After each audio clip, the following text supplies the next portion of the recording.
Merci beaucoup, frère Tony, et tous les amis, pèlerins, voyageurs et étrangers. Vous savez, nous ne prétendons pas être... Excusez-moi. I'd like to say something that happened about 3 years ago. Maybe you don't know about this, but I'd like to get the congregation to know about it.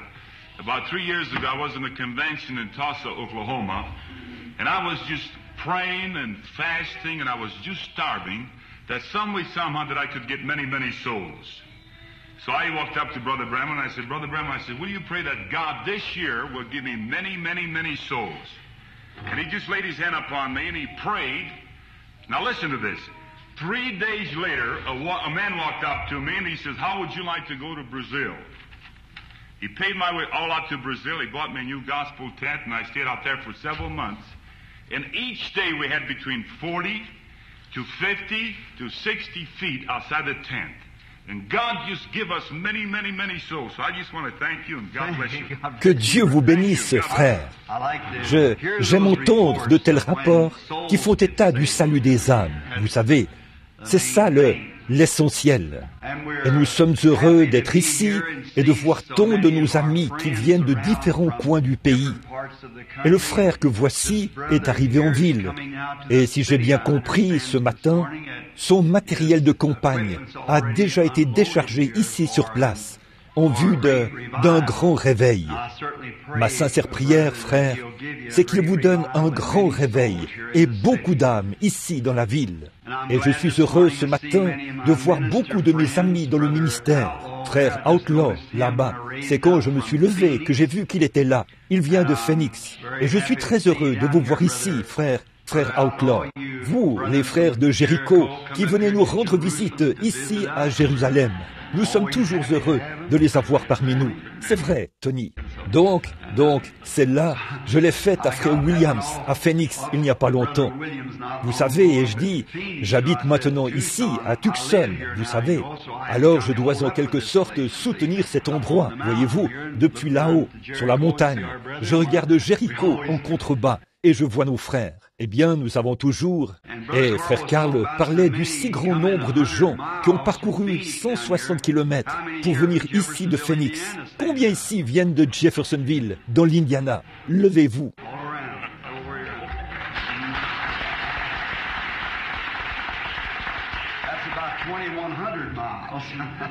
Partout, ici, ça, c'est presque 3400 kilomètres. Oh, Carl, je suis vraiment content d'être ici et de jouir de cette merveilleuse lumière du Fils qui brille à l'intérieur. Vous voyez, nous appelons cette ville la ville du soleil. Ça, c'est à l'extérieur. Mais, oh, ce Fils qui est à l'intérieur, oh, c'est ça qui me comble de joie. J'ai été comblé de bénédictions cette semaine, alors que j'assistais aux réunions de réveil de frère Bethany, que voici, là-bas, aux premières assemblées de Dieu. J'apprécie vraiment ce vaillant soldat de la croix, ses bonnes prédications. Ça m'a fait beaucoup de bien cette semaine. J'ai dit, frère Bethany et moi avons beaucoup de choses en commun. Surtout la manière dont nous séparons nos cheveux, frère Bethany. Ainsi donc, nous pouvons toujours nous reconnaître mutuellement, où que nous soyons. Alors, nous sommes reconnaissants de cette occasion d'être ici avec frère Tony. Je n'arrive pas à prononcer son nom, alors je l'appelle simplement frère Tony. Excusez-moi. On appelait Pierre, et Paul. Alors lui, c'est Tony. Je dis toujours aux gens, appelez-moi simplement frère Bill. C'est ce que j'aime ce nom, frère Bill, ou frère. En tout cas, j'aime être associé avec vous, être un frère. J'ai aimé ce petit déjeuner. La seule chose, c'est qu'il n'y avait pas assez de mélasse. Je n'en avais pas suffisamment. Je n'ai pris de mon fils et nous avons tout mangé. Puis je n'ai pris de leur frère. Il y avait une assiette supplémentaire. Et malgré tout, je n'ai pas eu assez de mélasse. Vous savez, je suis baptiste. Je ne crois pas à l'aspersion. J'aime vraiment les baptiser. J'aime avoir beaucoup de mélasse. J'ai pris le sucrier et il n'en reste plus grand-chose. Il me fallait les sucrer un peu, vous savez. Je me rappelle, là-bas dans le sud, je crois que c'était en Alabama, J'étais avec les baptistes missionnaires. J'étais là-bas à tenir une réunion de réveil. J'étais dans une petite véranda protégée par une moustiquaire à l'extérieur. Et il y avait une vieille sœur de couleur. Elle a dit, vous savez, j'avais prêché énergiquement la veille et j'avais beaucoup de difficultés à me lever le lendemain matin. Et elle m'a appelé et je me souviens que j'étais resté éveillé assez longtemps pour l'entendre dire « Hé, pasteur !» Elle a dit « Venez donc, mon cher, c'est déjà la 4e fois depuis ce matin que je remets vos crêpes au feu. » Elle avait remis ses crêpes au feu 4 fois. Je les aime vraiment. Voici une petite histoire que je connais. Ici, nous sommes dans la communion fraternelle, vous savez. Le brave frère Bosworth. Combien ont connu le docteur Bosworth? C'était un très bon ami à moi. Une fois, il s'est adressé à moi, il a dit « Frère Branham, savez-vous ce que signifie la communion fraternelle? En anglais, fellowship ?» Et j'ai dit « Je pense que oui, docteur. » Il a dit « C'est 2 personnes dans un même bateau. » Vous savez, c'est ce dont il s'agit. Il s'agit là d'une communion étroite, pas restreinte, une communion étroite les uns avec les autres. Je me souviens qu'un jour, là, pendant que je pense aux crêpes, c'est comme ça qu'on les appelle ici dans le sud, frère Bethany, des crêpes. Donc j'étais à une petite partie de pêche, là-haut dans le nord du New Hampshire. C'est l'habitat des truites fardées et des truites de ruisseau. Et je transportais une petite tente sur mon dos. J'avais marché en transportant du matériel sur mon dos vers un lieu qui était à environ 1 jour et demi de marche, là où aucun novice ne pouvait s'aventurer. J'étais donc là à pêcher des truites. Oh, quel moment je passais! Et j'avais une toute petite tente. Et la veille, dans une petite nappe d'eau, oh, il y avait de belles grosses truites qui se trouvaient là. Et je les attrapais très vite. J'en attrapais une, si je la tuais, alors je la gardais et je la mangeais. Mais d'ordinaire, je les relâchais, si elle n'était pas gravement blessée. Et ma ligne à mouche s'accrochait toujours dans un petit buisson de saule derrière moi. Et je me suis dit, tôt demain matin, j'irai là-bas avec ma hache et je couperai ce buisson de saule. Comme ma petite mouche, Coachman, s'accrochait constamment dans ce buisson de saule. Alors, je me suis levé tôt et je me suis dit, eh bien, je pourrais attraper 1 ou 2 truites pour le petit déjeuner. Et j'étais tout seul. J'ai pris ma vieille petite hache et j'y suis allé. J'ai coupé ce petit buisson de saule, puis j'ai attrapé quelques poissons et j'ai pris le chemin du retour. Et là, j'ai entendu du bruit. C'était une brave maman ours. Il y en avait beaucoup dans cette région. C'était une ours noire. Elle avait 2 oursons et elle était entrée dans ma tente. Il l'avait mise en pièces. Il ne restait plus rien. C'était simplement, ce n'est pas tant ce qu'ils mangent, mais ce qu'ils détruisent. Dès qu'ils entendent le moindre cliquetis, ils sautent sur la chose. Vous savez, mon vieux poil était abîmé. Et, eh bien, je ne pouvais rien faire d'autre que de rentrer.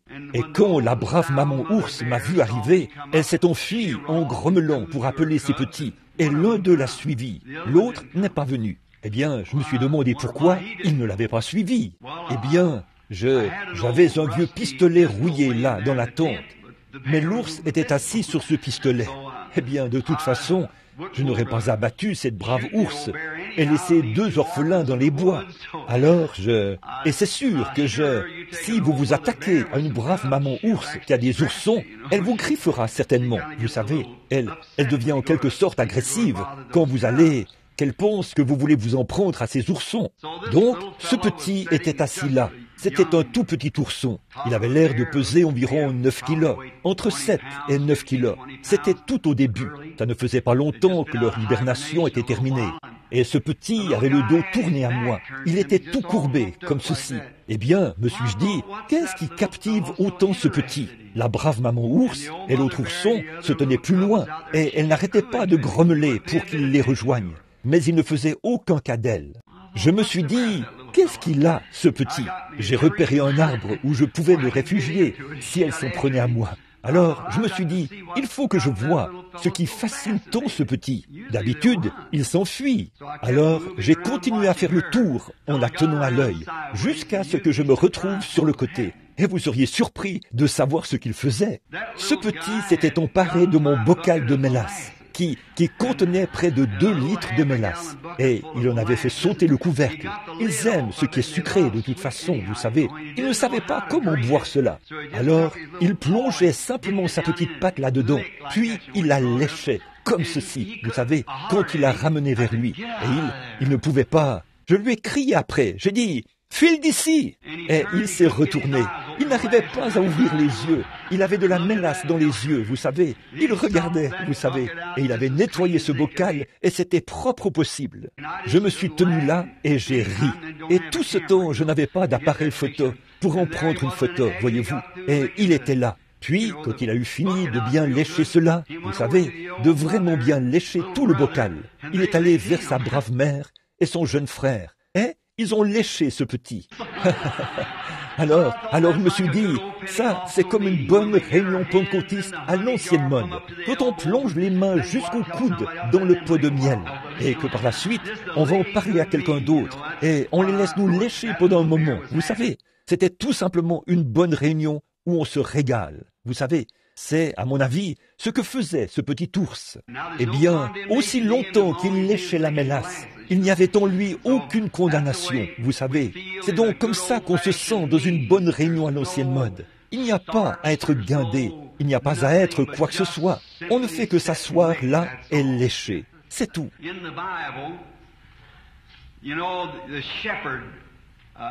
Vous savez, dans la Bible, le berger portait un sac sur le côté. Et très souvent, il y transportait des petits morceaux de miel. Et quand il arrivait qu'une de ses brebis soit malade, le berger allait verser un peu de ce miel sur un rocher de calcaire. Et les brebis aussi aiment ce qui est sucré, vous savez. Elle y allait donc, la brebis, et se mettait à lécher ce rocher. Ce qu'elle léchait, c'était le miel, mais tout en léchant le miel, elle avalait du calcaire. Et c'est ce calcaire qui aidait à sa guérison.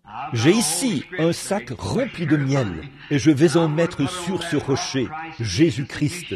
Et vous, les brebis, commencez à lécher maintenant. Je suis sûr que ça guérira tous nos maux, si seulement nous léchons le rocher des âges. Et il s'occupera certainement du reste. Il est le guérisseur de nos malaises physiques et spirituels. Il est le lys de la vallée. Et dans le lys, il y a de l'opium. Et l'opium règle toutes les situations. Ça vous met dans un état second. Et c'est ce que fait le Saint-Esprit quand il vient. Il vous met dans un état d'insouciance. Et alors, vous ne vous souciez pas de savoir qui est assis à côté de vous ou quoi que ce soit d'autre. À ce moment-là, il faut que vous relâchiez la pression. C'est tout. Je me souviens de la fois où une petite fille a été remplie du Saint-Esprit et elle était une jeune méthodiste. Elle donnait un témoignage. Je n'oublierai jamais cette manière primitive qu'elle avait de s'exprimer. Ce n'était pas pire que ce que moi-même je fais. Et elle a dit, « Eh bien, je veux louer le Seigneur pour ce Saint-Esprit. » Elle a dit, « Si c'était mieux que ça, j'éclaterais. »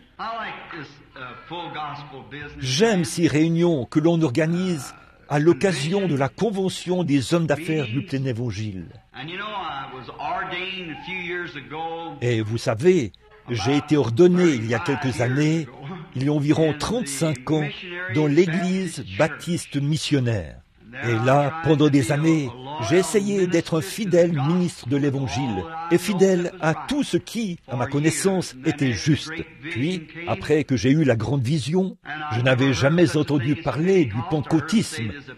J'avais entendu dire qu'il y avait une bande d'exaltés en ville qui bavait par terre et tout. Eh bien, je n'avais jamais prêté attention à ça. Mais quand Dieu m'a appelé, je suis venu parmi eux. Et j'ai simplement, il m'a alors semblé que ce qu'il y avait dans mon cœur, ce désir ardent de quelque chose qui m'animait, avait trouvé ce qui lui allait comme un gant. C'est vraiment la chose juste, et j'ai vraiment apprécié ça. Quand je suis venu parmi les frères, j'ai constaté que chez eux aussi, c'était comme chez nous, les baptistes. Ils étaient divisés en tellement d'organisations différentes. Oh, il y en avait de toutes sortes. Certains montaient un chameau à une bosse, d'autres un chameau à 2 bosses, d'autres un chameau à 3 bosses, et d'autres pas de bosse du tout. Mais, vous savez, je me suis dit, je ne ferai partie d'aucun groupe en particulier, parce qu'on m'identifierait à ce seul groupe. Je me tiendrai donc simplement entre eux, et je dirais, nous sommes frères. Je crois que c'est Jacob qui avait creusé un puits et les Philistins l'en avaient chassé. De mémoire, il l'avait appelé Malice, ou quelque chose comme ça. Puis, il en avait creusé un autre.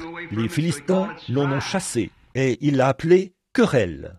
Et il en avait creusé un autre. Il a dit, il y a de la place pour nous tous. Et c'est ce que je crois. Il y a de la place pour nous tous.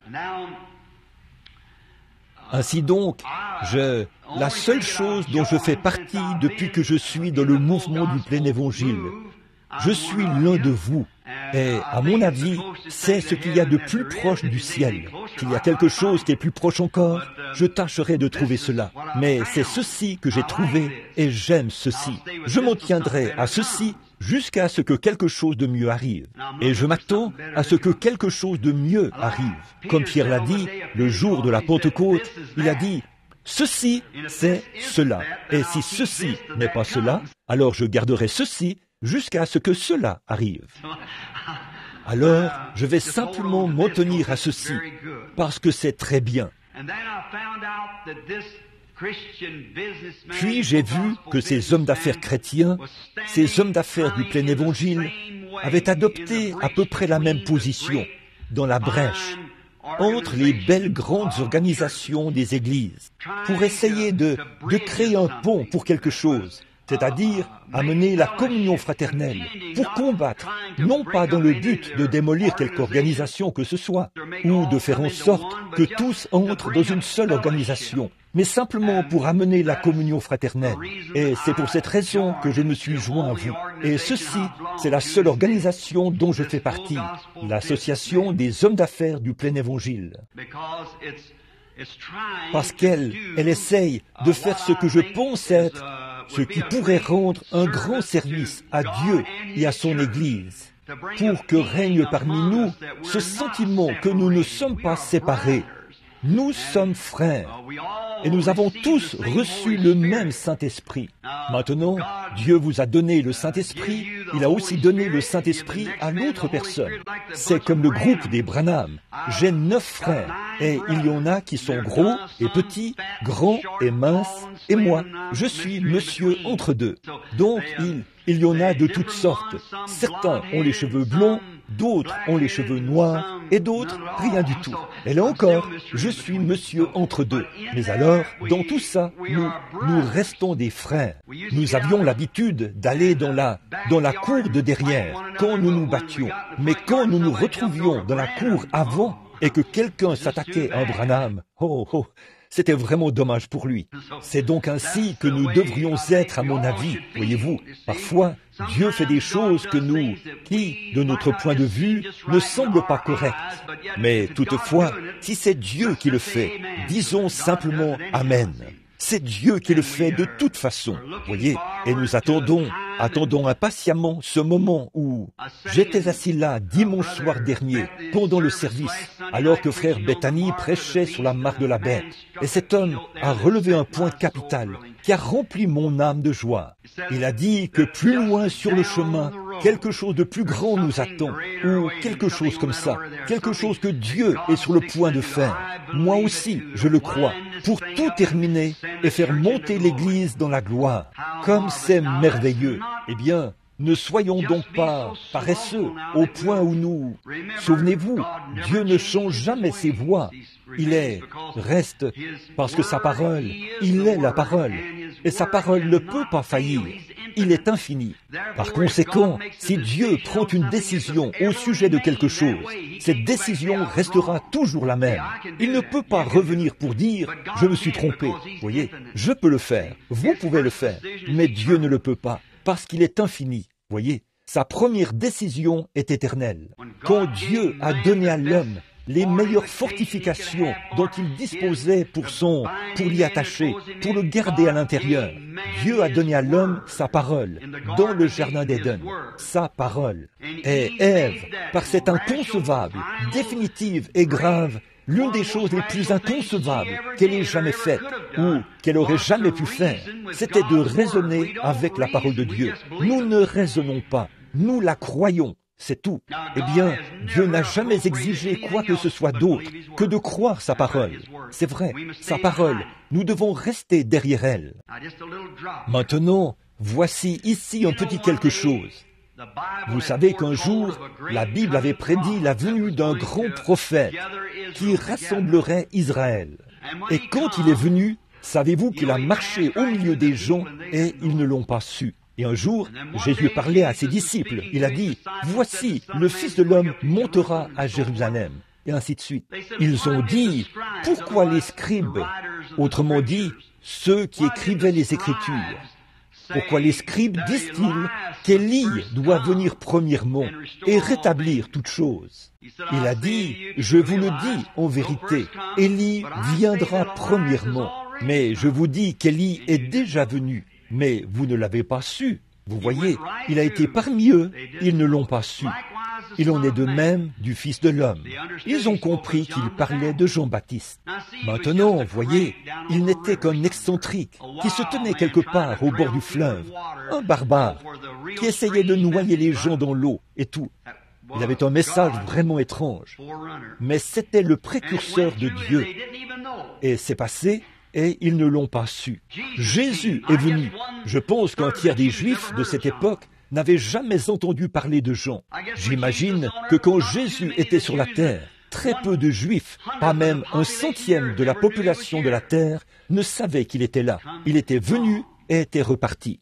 L'Église, vous les catholiques, c'est pareil quand vous prétendez que Saint Patrick était l'un des vôtres. Si quelqu'un a connu Saint Patrick, il était à peu près aussi catholique romain que moi. Mais regardez donc, regardez Jeanne d'Arc, cette petite fille pieuse qui avait des visions et tout. Qu'avez-vous fait?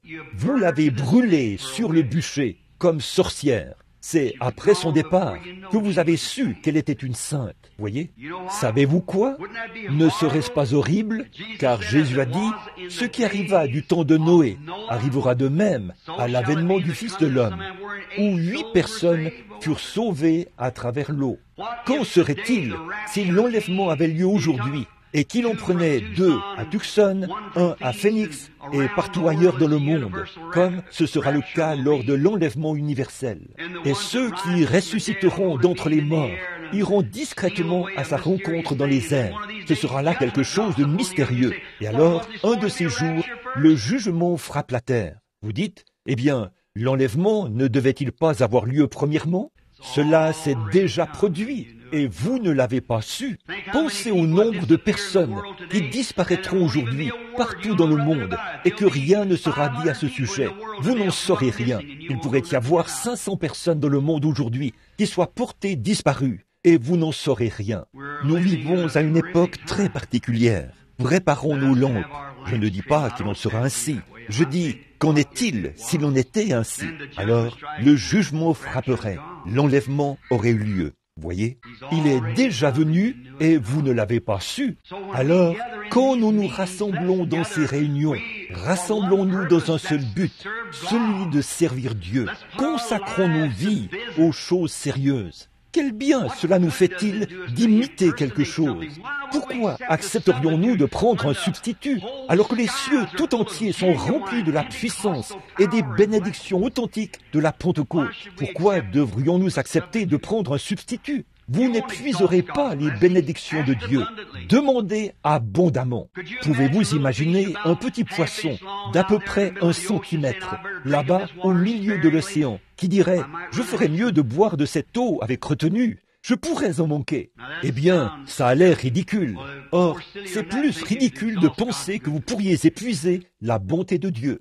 Je regardais tout à l'heure, et c'était un honneur pour moi de voir cet homme âgé, le père de Carl Williams et sa mère. À ma connaissance, c'est la première fois que j'ai eu le privilège de les voir quand ils se sont levés. Et de penser qu'ils ont environ 80 ans, ou quelque chose comme ça. Oh, combien Dieu a gardé ce vieux couple. On pourrait croire qu'il est le frère de Carl, et non son père. Et Tony a dit que sa mère est descendue de la voiture là-bas, a claqué la portière, et s'est avancée là comme un petit soldat. Oh là là, voyez, comme Dieu est bon pour nous. Maintenant, si vous si vous ne faites pas partie de cette association des hommes d'affaires du plein évangile, vous, les hommes, en tant que baptiste, je m'adresse à vous, les baptistes. En tant que méthodiste, je suis méthodiste. Une fois, je prêchais dans l'Arkansas, et il y avait là un vieil homme qui marchait à l'aide de béquilles, et il avait été guéri. Il vendait des crayons dans la rue. Et ce soir-là, pendant toute la réunion, il se levait. Il ne tenait pas en place. Il y avait environ, je pense, 5 ou 6 000 personnes rassemblées à l'auditorium Robinson Memorial, et à Little Rock. Et il disait, « Loué soit Dieu, je suis guéri !» C'est à peine si on pouvait prêcher. D'un bond, il se levait, et il disait, « Hé, frère Branham, je veux vous dire quelque chose. » Eh bien, il avait un jubilé gastronomique à lui tout seul. Alors, il était en train de passer des moments merveilleux. Il avait été guéri, et cela comptait beaucoup pour lui. Et il a donc dit, vous savez, il se trouve qu'il était nazaréen. Et il a dit, vous savez, quand je vous ai entendu prêcher, j'étais sûr que vous étiez nazaréen. Et il a dit, ensuite il a dit, moi aussi, il a dit, puis j'ai entendu quelqu'un dire que vous étiez baptiste. Et il a ajouté, la plupart des gens qui sont ici sont pentecôtistes. Je ne comprends pas tout ça. J'ai dit, oh, c'est très facile. J'ai dit, je suis un baptiste, nazaréen, pentecôtiste. Voilà, c'est vrai.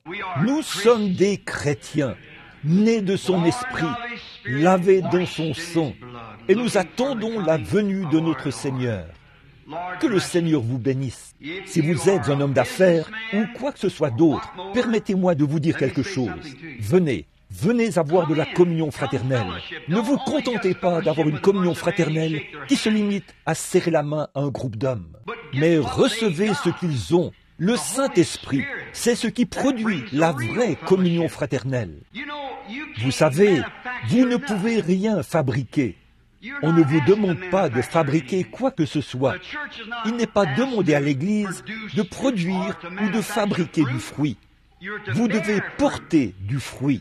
Voyez, on ne peut pas dire à un mouton, fabrique de la laine. Il suffit qu'il soit un mouton et il portera de la laine. Voilà le problème. Nous essayons de fabriquer quelque chose. Ne fabriquez rien. Ayez juste ce qu'il faut à l'intérieur. Pouvez-vous imaginer un merle qui se pose là et qui essaie de mettre des plumes de plomb dans ses ailes et qui dit ensuite, ne voyez-vous pas que je suis un pont? Il essaie d'accrocher sur lui quelque chose qui ne vient pas de l'intérieur. Et on voit trop de ces choses dans nos groupes pentecôtistes. Soyons de vrais pentecôtistes authentiques et nés de nouveau. Je dirais maintenant que c'est la seule chose que j'ai jamais trouvée de ce côté-ci du ciel qui me donne l'assurance que mes péchés ont disparu et que je suis né de l'Esprit de Dieu. C'est à ce moment-là que l'on a en soi quelque chose, une ancre qui tient bon. Eh bien, je n'avais pas l'intention de prendre autant de votre temps. Je sais que vous devez partir, et je suis un peu comme l'un de ces frères intarissables. Il me faut environ 1 heure pour commencer, puis je prêche environ 2 heures. Et ensuite, il me faut environ 3 heures pour m'arrêter. Bon, par contre, je n'irai pas à de tels extrêmes ce matin. Eh bien, nous apprécions le fait que vous soyez venus. Je vis maintenant ici à Tucson, ici dans la bonne vieille Jérusalem. Et frère Tony, si le Seigneur le veut, je serai là de temps en temps pour donner un coup de main et assister à toutes vos réunions de réveil. À vous les frères dans le ministère, je ne suis pas venu ici pour construire une église. Je suis venu ici pour apporter mon aide à ce qui a déjà été construit, pour y apporter ma contribution et faire tout mon possible afin de vous aider, frères, à gagner des âmes ici à Tucson. Je n'ai aucune intention de commencer des réunions où que ce soit, à moins que ce soit des réunions conjointes ou quelque chose qui pourrait nous permettre de tous nous rassembler. Je ne suis absolument pas venu ouvrir une église. Non, monsieur, nous en avons beaucoup. Ce qu'il nous faut, c'est de les remplir de chrétiens nés de nouveau. Oui, monsieur. Alors je suis ici pour donner un coup de main, pour aider de toutes les manières possibles, partout où je pourrais le faire, chaque porte qui m'est ouverte, afin de rendre témoignage du salut par la grâce de notre Seigneur Jésus-Christ et du remplissage de son esprit qui m'ont gardé pendant toutes ces années. Bon, bien des fois, j'ai vu Tony tout à l'heure. Il a dit, « Frère Branham, je dois noter ce que je voudrais dire. » C'est pareil pour moi. Vous savez, quand on vieillit un peu, on ne pense plus comme avant. L'autre jour, quelqu'un m'a demandé, « Frère Branham, quel âge avez-vous » Oh, et je dis, j'ai dépassé 25 ans. De combien? J'ai dit, je les ai dépassés 2 fois. Alors, je ne suis plus un enfant. C'est pour ça que nous séparons nos cheveux par le milieu, frère. C'est vrai, c'est vrai. Eh bien, est-ce que tout le monde aime le Seigneur? Oh, c'est merveilleux. À présent, rejetons tout petit fardeau et tout petit souci maintenant.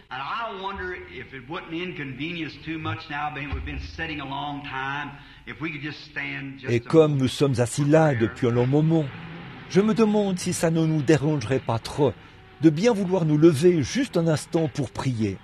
Ainsi donc, pendant que vous êtes debout, je vais lire un chapitre ou un verset de la Bible, tandis que vous écoutez attentivement, si vous le voulez bien. Je vais lire dans le livre de l'Apocalypse de Jésus-Christ, chapitre 3, à partir du verset 14. Écris à l'ange de l'église de Laodicée, voici ce que dit l'Amen, le témoin fidèle et véritable, le commencement de la création de Dieu. Je connais tes œuvres, tu n'es ni froid ni bouillant. Puisses-tu être froid ou bouillant?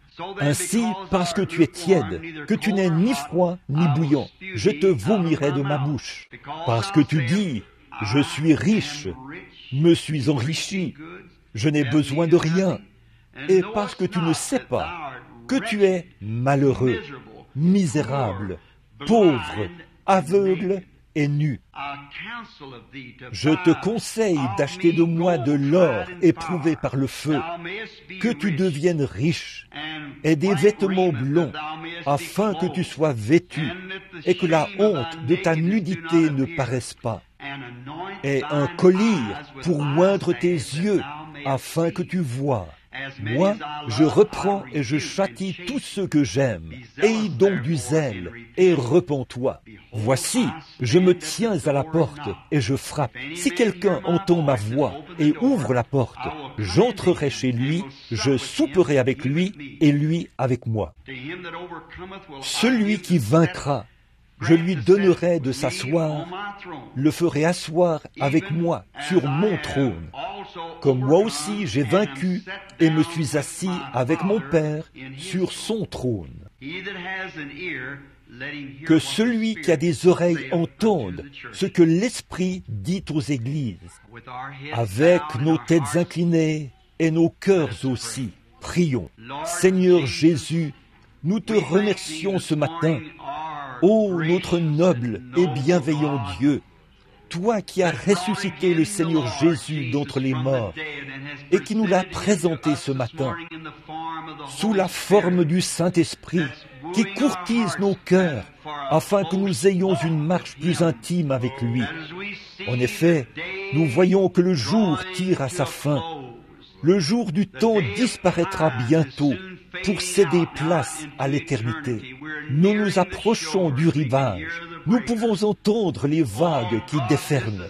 Ô Dieu, c'est une heure dangereuse, comme nous le lisons ici, ce dernier âge de l'Église, Laodicée, où nous nous approchons du rivage. Les richesses et les choses de ce monde ont aveuglé les yeux des gens. Oh, nous prions, ô Dieu, que notre ancre s'accroche au rocher des âges et y reste jusqu'à l'aube. Accorde-le, Seigneur.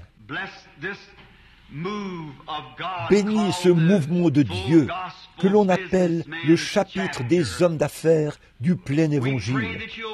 Nous te prions de bénir ce chapitre ici à Tucson.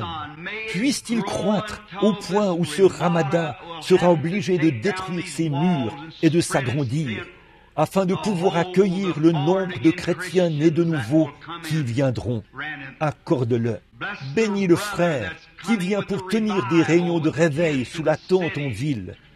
Puisse cela être un outil qui contribuera à faire entrer des âmes dans ces églises et dans le royaume de Dieu.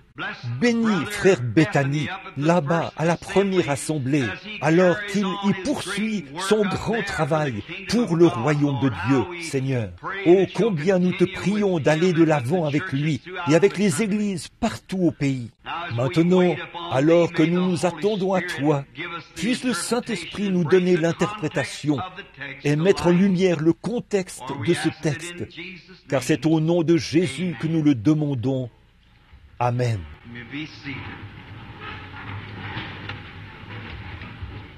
Vous pouvez vous asseoir. Vous êtes-vous déjà arrêté un instant pour penser que ceci pourrait être la toute dernière fois que nous nous rencontrons tous ensemble? Savez-vous que parmi nous qui sommes là, si nous revenons lors de la prochaine réunion, il se peut que certains d'entre nous ne soient plus de ce monde. Nous ne savons pas ce qui peut arriver. Alors c'est peut-être la dernière fois que nous nous rassemblons comme ceci, en tant que groupe, que nous nous côtoyons et que nous mangeons ensemble sur cette terre. Mais souvenez-vous, il viendra un temps où nous nous rencontrerons de nouveau. Oh, pas à un petit déjeuner, mais à un souper. Oh, où le grand banquet de Dieu, les noces de l'agneau, les glorieux sièges seront disposés d'un bout à l'autre du ciel et où les rachetés de tous les âges seront assis face à face. Ce sera un moment glorieux. C'est ce que j'attends. Bon, ce matin, je vais prendre un sujet dont je veux vous parler pendant quelques instants. Si cela m'est possible, je ne vous retiendrai pas plus longtemps qu'il faut. Je veux parler. J'ai ici quelques passages de l'Écriture et quelques notes à partir desquelles j'aimerais parler pendant quelques instants sur le sujet « Une porte à l'intérieur d'une porte ». Maintenant, ce cadre que nous voyons ce matin dans la lecture de l'Écriture que nous venons de faire est très inhabituel. C'est inhabituel à bien des égards. En effet, c'est l'un des passages de l'Écriture qui est le plus navrant de la Bible. C'est ce passage de l'Écriture-ci, car cela traite de cet âge dans lequel nous vivons. Cela présente cet âge dans lequel Jésus-Christ a été expulsé de sa propre Église. Et il se tient à la porte, il frappe, essaie de revenir à l'intérieur. La richesse et les plaisirs du monde l'ont chassé de l'Église, ce qui fait que l'Église est tout simplement devenue tiède. De toutes les autres églises, au cours des âges de l'Église, celle-ci est une image très navrante. Je viens de terminer une étude là-dessus dans mon Église, et je retourne là-bas à partir du 17 pour traiter des 7 sceaux. Ainsi donc, ici, nous voyons que toutes les autres églises des âges de l'Église avaient accepté. Mais dans le dernier âge de l'Église, celui de Laodicée, on avait séparé Christ du peuple. Et on l'avait expulsé de l'Église. Et il essayait de revenir à l'intérieur. Après avoir été chassé, il frappait à la porte. Ils étaient devenus aveugles. C'est très inhabituel. Mais vous savez, parfois, c'est dans des choses inhabituelles que Dieu apparaît. Dieu apparaît dans les choses inhabituelles parce que Dieu est inhabituel. Il fait des choses inhabituelles. Il apparaît à des moments inhabituels. Et on le voit à des moments inhabituels, à des moments où on ne croirait pas qu'il serait là. Pourtant, il est là, très inhabituel.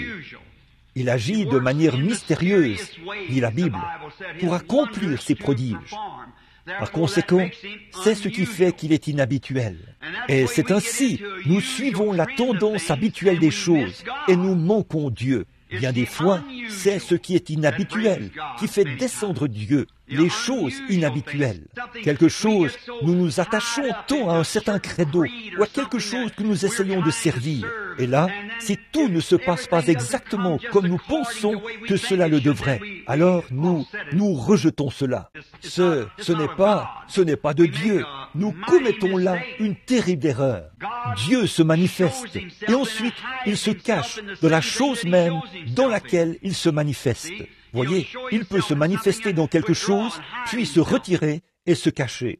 Comme avec la semence, il se manifeste dans une jolie fleur. Puis, il la laisse pourrir, mais il se cache afin d'apparaître de nouveau. C'est ainsi que Dieu agit.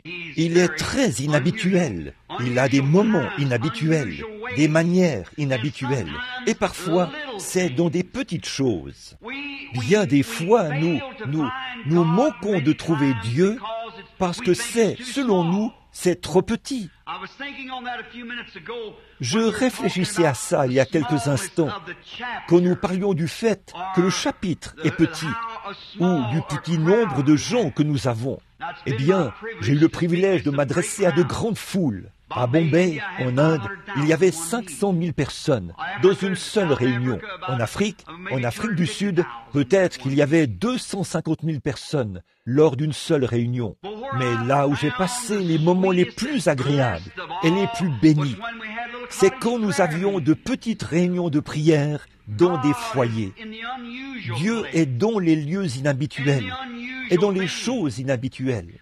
Et comme ce Canadien parlait de mes bons amis du Canada il y a quelques instants, cela m'a rappelé quelque chose. Il y a quelque temps, j'ai eu le privilège de prier pour le roi George, comme vous le savez, alors qu'il souffrait de la sclérose en plaques. Le Seigneur l'a guéri.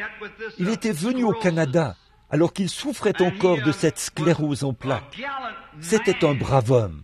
Toutes les écoles avaient fermé leurs portes quand il est allé à Vancouver pour que les élèves puissent aller porter on leur avait remis de petits drapeaux britanniques qu'ils pouvaient agiter en l'honneur du roi, de la couronne, alors qu'il passait. Et un de mes bons amis, frère Earn Baxter, alors que nous suivions ensemble le reportage, au fur et à mesure que cela se déroulait, sa charmante reine et lui assis là. Nous étions assis dans la pièce et je n'oublierai jamais ce qui est arrivé. Earn a été tellement saisi d'émotion qu'il a bondi de sa chaise, m'a serré dans ses bras et s'est mis à pleurer. Et j'ai dit, « Qu'est-ce qui vous rend si ému, frère Baxter ?»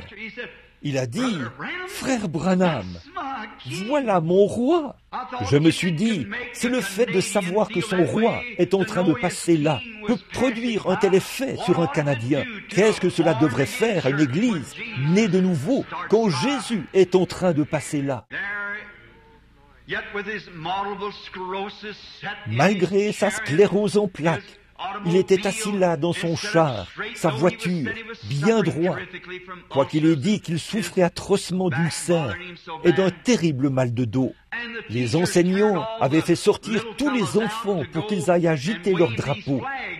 Et une fois le défilé terminé, eh bien, les enfants étaient censés retourner à l'école. Ainsi donc, ils étaient retournés, mais dans une certaine école, tous étaient revenus, sauf une petite fille. Et après avoir fait l'appel, l'enseignante était très inquiète de l'absence de la petite fille. Elle a donc dit, je dois aller à sa recherche. Et elle est ressortie avec les enfants. Ils sont allés dans les rues à la recherche de cette petite enfant. Au bout d'un moment, c'est l'enseignante elle-même qui a retrouvé cette petite fille. Debout près d'un poteau télégraphique, elle pleurait à chaudes larmes. Comme elle pleurait, l'enseignante a dit, « Qu'est-ce qu'il y a, ma chérie ?» Elle a dit, « N'as-tu pas agité ton drapeau au passage du roi ?» Elle a dit, « Oui, j'ai agité mon drapeau au passage du roi. » Elle a dit, « As-tu pu voir le roi ?» « Oui, j'ai vu le roi. » Eh bien, a-t-elle dit, « Pourquoi pleures-tu donc ?» Elle a dit, « Vous savez, je suis très petite. J'ai vu le roi, mais lui, il ne m'a pas vu. » Eh bien, il se peut qu'il en soit ainsi quant au roi George ou tout autre roi, mais il n'en est pas ainsi du roi Jésus. Peu importe combien petite est l'assemblée sur laquelle il vous a établi pasteur, ou combien petite semble l'œuvre, si ce n'est que de parler aux laitiers ou aux vendeurs de journaux, il le verra. Vous ne pouvez rien faire pour Jésus sans qu'il le sache. N'oubliez pas, il connaît chaque petite chose que vous faites et il vous en donnera tout le mérite, car c'est pour faire cela que vous avez été désignés. Peu importe combien c'est petit, faites-le quand même. S'il s'agit d'agiter votre petit drapeau, agitez-le. Il est donc cette chose inhabituelle. Il pourrait gagner une âme. Je crois que c'est Dwight Moody. Ou est-ce que je me trompe? Peut-être que ce n'est pas lui. Une sœur âgée avait un fardeau sur le cœur. Elle voulait gagner une âme à Christ. Elle était blanchisseuse.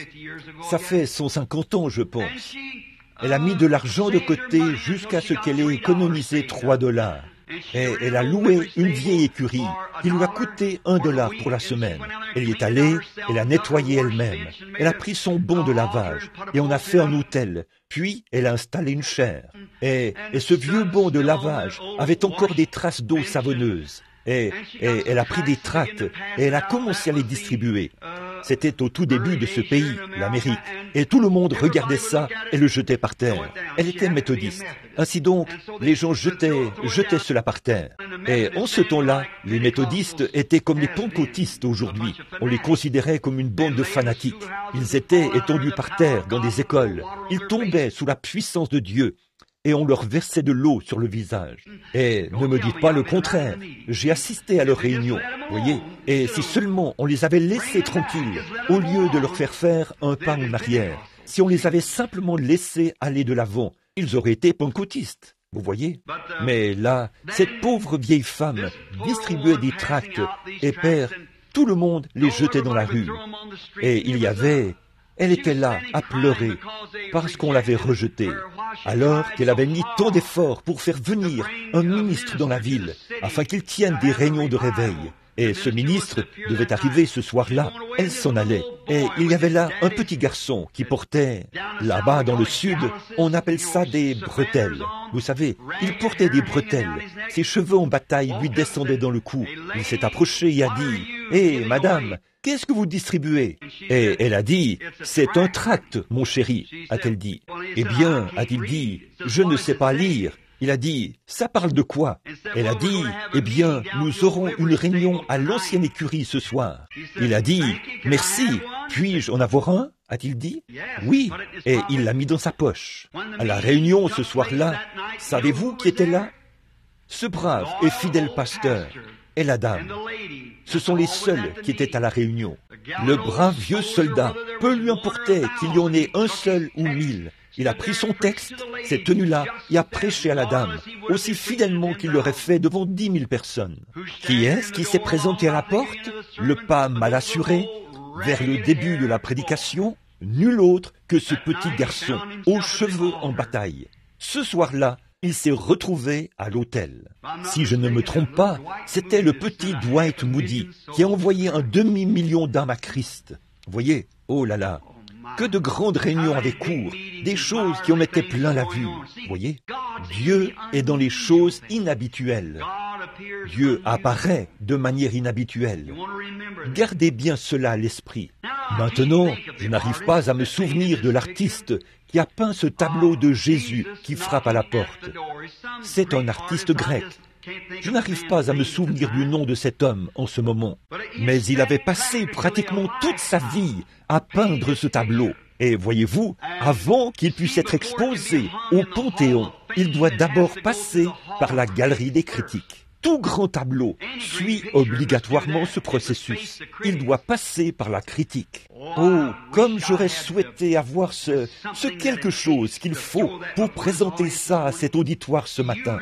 Vous rendez-vous compte, vous les pentecôtistes, alors que nous nous refroidissons, que Dieu nous fait passer par la galerie des critiques aujourd'hui? L'Église doit passer par la galerie des critiques avant de pouvoir entrer au Panthéon en tant qu'épouse. Certainement, pouvez-vous supporter cela? Êtes-vous prêt à vous conformer à l'Écriture et à rester fidèle à votre témoignage dans l'amour de Christ? Ou faites-vous demi-tour pour suivre le monde? Comme le dit la Bible, Démas m'a abandonné par amour pour le siècle présent. Voilà où en est l'Église aujourd'hui. Elle a été pesée dans la balance. C'est pour cela qu'elle est devenue Laodicée. Ce tableau, tel que l'artiste l'avait peint, quand il est passé à la galerie des critiques, ils n'ont rien trouvé à redire à cela. Finalement, un grand critique s'est avancé là et a dit, « Il y a une chose qui cloche dans votre tableau. » Il a dit, « C'est vrai que Jésus, la lanterne à la main, vient dans la nuit au milieu des ténèbres du péché. C'est une belle représentation. Son expression indique qu'il attend que quelqu'un se présente à la porte alors qu'il frappe. A-t-il dit, ça c'est merveilleux. Et aussi l'expression de son visage, alors qu'il désire tant entendre une réaction à l'intérieur. Mais, monsieur, il n'y a pas de loquet sur la porte. S'il venait, comment Jésus pourrait-il entrer, puisqu'il n'y a pas de loquet sur la porte? Oh, a dit l'artiste, je l'ai peinte ainsi, car le loquet est à l'intérieur. Jésus ne peut pas entrer par sa seule volonté. Il faut que vous ayez la volonté de le laisser entrer. Voici, je me tiens à la porte et je frappe. Si quelqu'un entend ma voix et qu'il entre, me laisse entrer. J'entrerai et je souperai avec lui, et lui avec moi. C'est ce tableau que nous regardons maintenant. Pourquoi un homme frappe-t-il à une porte? Qu'est-ce qui fait qu'un homme frappe à une porte? Il cherche à avoir accès. Il cherche à entrer. Peut-être qu'il y a quelque chose dont il veut vous parler. Ou peut-être qu'il veut vous parler d'une affaire ou de quelque chose. Ou peut-être qu'il veut vous donner quelque chose. Il a une raison, sinon il ne frapperait pas à la porte. Voyez, nous ne ferions que le simple savoir-vivre. Ce serait d'ouvrir la porte pour voir ce que la personne veut. C'est simplement la chose naturelle à faire. Ouvrir la porte. Demander à cet homme, qui êtes-vous? Que voulez-vous? Il veut, peut-être qu'il veut simplement vous rendre visite, s'asseoir et dire, je suis votre ami, j'aimerais vous parler un petit moment ce matin. Alors, asseyez-vous, s'il est un ami, échangez avec lui. Si c'est quelqu'un qui espère recevoir quelque chose de vous, vous pouvez en discuter, voyez. Beaucoup de gens importants ont frappé aux portes tout au long des âges. Maintenant, une fois que vous allez à la porte, tout dépend de la personne qui frappe. Il vous faut savoir qui frappe à la porte, mais vous devriez au moins aller à la porte. C'est la seule chose convenable à faire. Il faut savoir qui est là, à la porte. Si quelqu'un frappe à la porte, allez-y et dites, qui est-ce? Ouvrez la porte. Qui êtes-vous? Que désirez-vous? Oh, beaucoup. Il se peut que ce soit quelqu'un d'important. Qu'en serait-il si c'était quelqu'un d'important? Ce serait un grand honneur pour vous d'ouvrir la porte à quelqu'un d'important. Selon vous, que serait-il arrivé il y a quelques années quand Adolf Hitler était le Führer de l'Allemagne? Selon vous, qu'aurait fait un petit citoyen s'il vivait dans une ruelle ou dans une rue quelque part? Et qu'un matin, il entendait frapper à la porte, vous savez. Et une fois à la porte, ce petit fantassin allemand se tenant là voyait Adolf Hitler à la porte. Eh bien, à un moment donné, c'était l'homme le plus important d'Allemagne. Voyez, certainement. Eh bien, c'était un homme important. Savez-vous quelle aurait été la réaction de ce petit fantassin? Il se serait presque évanoui. Il se serait mis au garde à vous, aurait exécuté le salut allemand et aurait dit « Grand Führer d'Allemagne, veuillez entrer dans mon humble demeure. Si vous désirez quoi que ce soit, ou si votre serviteur peut faire quoi que ce soit, prière de me le faire savoir. Je le ferai volontiers. Oh, quel honneur! Savez-vous quoi? Tous les journaux en Allemagne auraient publié un article là-dessus. Le grand Adolf Hitler qui va chez un simple soldat. Il frappe à la porte et demande quelque chose.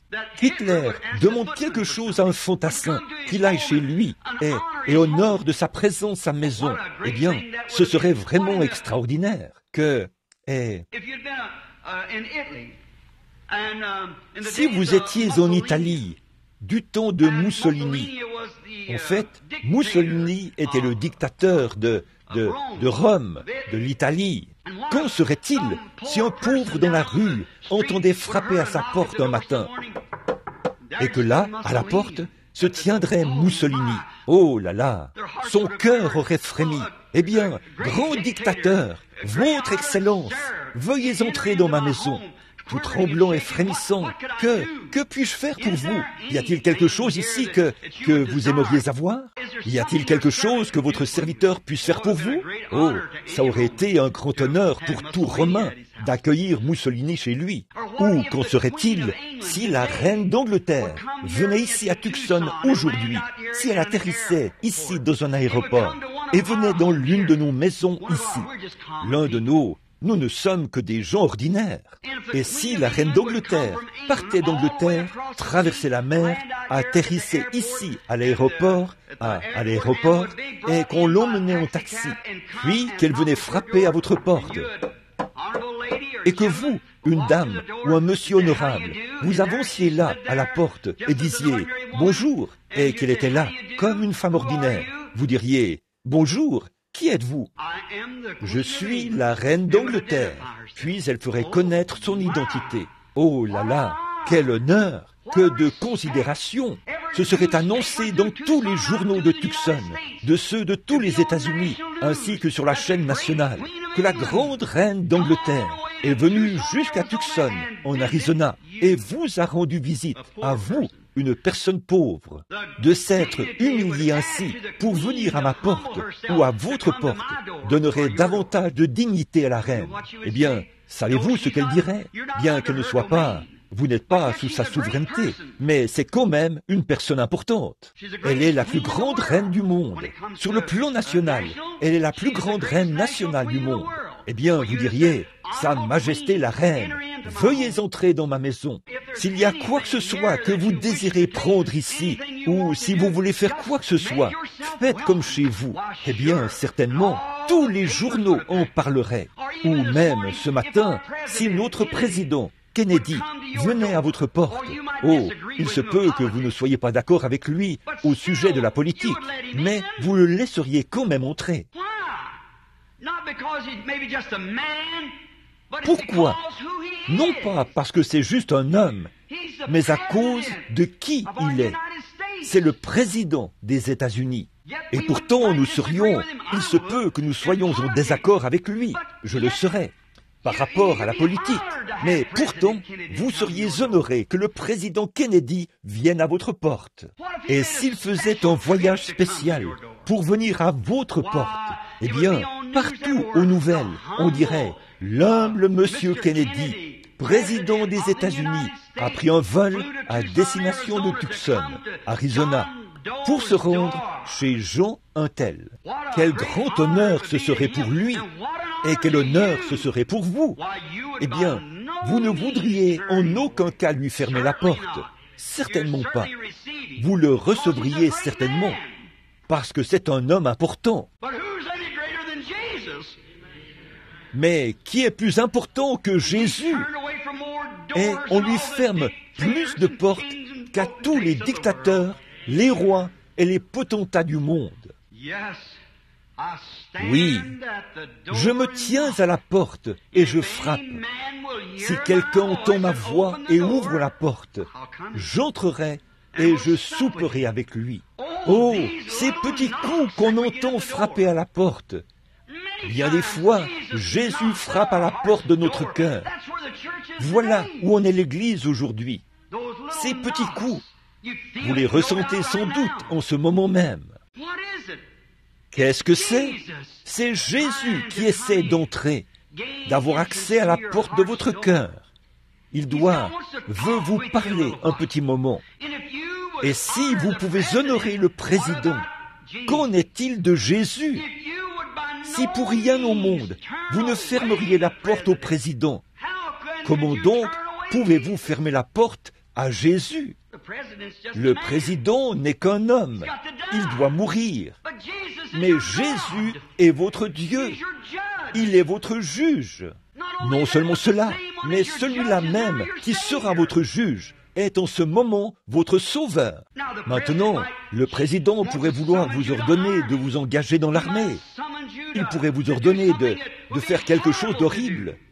Il pourrait vous ordonner ou vous enlever quelque chose, vous enlever vos enfants ou quelque chose pour en faire ses serviteurs ou quelque chose de ce genre. Il pourrait faire quelque chose comme ça. Mais Jésus ne veut pas ça. Il veut vous donner quelque chose. C'est pour ça qu'il frappe à la porte. Il a quelque chose pour vous. Il n'y a rien qui puisse être plus grand que ce qu'il veut vous donner. Le Saint-Esprit. Il veut vous donner la vie éternelle. Qu'en est-il si le président disait « Je ferai, je viens vous chercher et j'en ai l'autorité pour faire de vous le président des États-Unis » Vous serez obligé de céder cette position à un moment donné. Et si la reine voulait faire de vous la reine d'Angleterre et que c'est vous qui portiez la couronne, vous seriez obligé de la céder. Mais Jésus nous donne une couronne de vie que nous ne cédons jamais, une couronne incorruptible de sa gloire. Et nous n'avons pas à la céder. Il nous la donne. C'est une bénédiction. C'est du Saint-Esprit qu'il veut couronner notre vie. Comment pourrions-nous être si indifférents au point de rejeter cela? Que c'est irréfléchi. Ce que fait l'Église, comment les gens peuvent-ils être irréfléchis au point de commettre une telle erreur? Refuser d'écouter ces coups que l'on frappe à la porte. Comme ce serait insensé de la part d'un homme ou d'une femme ici présent ce matin de tourner le dos à ces coups, à la vie éternelle. Et nous regardons et voyons les nuages du jugement se former. On entend les hommes de science dire « Il est minuit moins 3 ». Et pratiquement 2 de ces minutes sont écoulées. Ça, c'était il y a plusieurs années. Et nous voyons que l'Église est en débandade. Nous voyons tout ce qui se passe, comment tout se déroule, et la dénomination qui commence à devenir la dénomination, le refroidissement, et le temps du réveil, semble-t-il, est presque terminé. Nous ferions mieux de regarder la vérité en face. Oh, nous faisons beaucoup de bruit, certainement. On joue à fond du piano, on sautille. Les femmes se coupent les cheveux, et des yeux bleus. Elles se conduisent mal, et les hommes les laissent faire. C'est contraire à l'Écriture. C'est vraiment dégoûtant ce que nous voyons dans nos rues aujourd'hui. J'ai emmené mes enfants hier. Je voulais aller voir un rodéo. Mes petits. Mon père était cavalier et j'ai fait un peu d'équitation. Et c'est tout naturel pour eux d'aimer les chevaux. Ils voulaient voir les chevaux. Et quand je me suis arrêté dans la rue, j'ai eu un malaise au plus profond de mon être et j'ai fait demi-tour. Quand j'ai vu comment aujourd'hui les gens essayent de vivre dans le passé, ils essayent de faire vivre quelque chose du passé. Nous vivons dans un monde en mutation. Les choses changent constamment. Dans ma région, je suis du Kentucky, vous savez, de naissance. C'est là que vivent presque tous les miens. Là, ils ont la vallée de Renfrew. Ils essayent d'imiter les montagnards. Ils utilisent des lampes à pétrole et font la cuisine au four à bois et s'habillent à la manière des premiers colons. Ils sont dans un monde en mutation, mais ils essayent de vivre dans un... Vous vivez à une époque moderne et vous essayez de retourner à un mode de vie différent, à quelque chose qui relève du passé. Qu'est-ce qui incite un homme à le faire? C'est parce qu'il est censé le faire. Mais alors, quand on essaie de leur apporter un évangile qui ne change jamais, ils n'en veulent pas. Ils veulent quelque chose de moderne et au goût du jour. Quelqu'un qui va leur passer la main dans le dos, les laisser s'en tirer avec le simple fait d'adhérer à l'Église et leur permettre de vivre comme bon leur semble. Mais quand il s'agit de vraiment revenir à l'Évangile, ils n'en veulent pas. Cette chose même qui en eux soupire après le passé, c'est l'Évangile. Et ils essayent de satisfaire cette soif par un retour aux sources dans le naturel et refusent de le faire dans le spirituel. Voyez-vous comment le diable présente aux gens un évangile à l'envers? Sans manquer d'égard envers mes sœurs. Mais si dans les temps anciens, une femme s'était promenée en ville, comme j'en ai vu hier, en pantalon, je me demande bien comment cette femme a pu les enfiler. On avait l'impression qu'il était tellement serré que la peau était à l'extérieur. Je me suis demandé comment cette femme a pu passer le pied. Et elle se promenait dans la rue.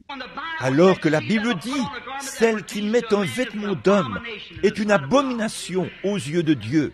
Et quant à tout ce bleu qu'elle avait tout autour des yeux, si elle était passée par une ville du Far West, le vieux médecin l'aurait envoyée à l'hôpital et il aurait mis la ville en quarantaine à cause de cette maladie, car une femme était en état de décomposition avant de mourir. C'est vrai, quelle maladie!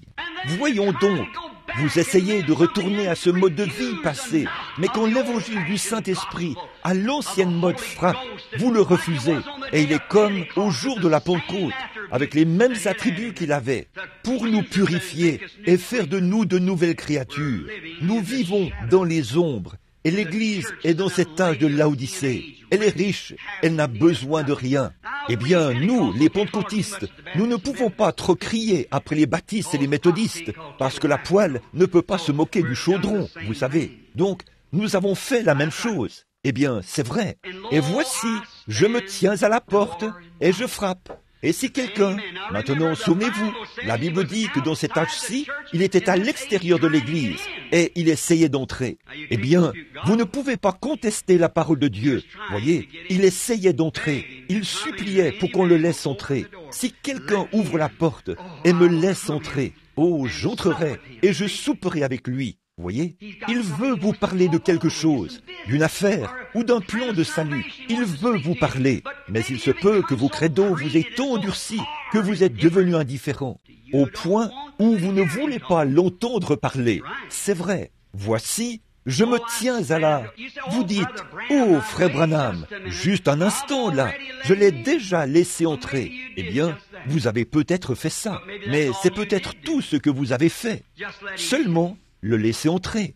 Vous voyez, bien des gens la seule idée de se retrouver en enfer leur fait peur.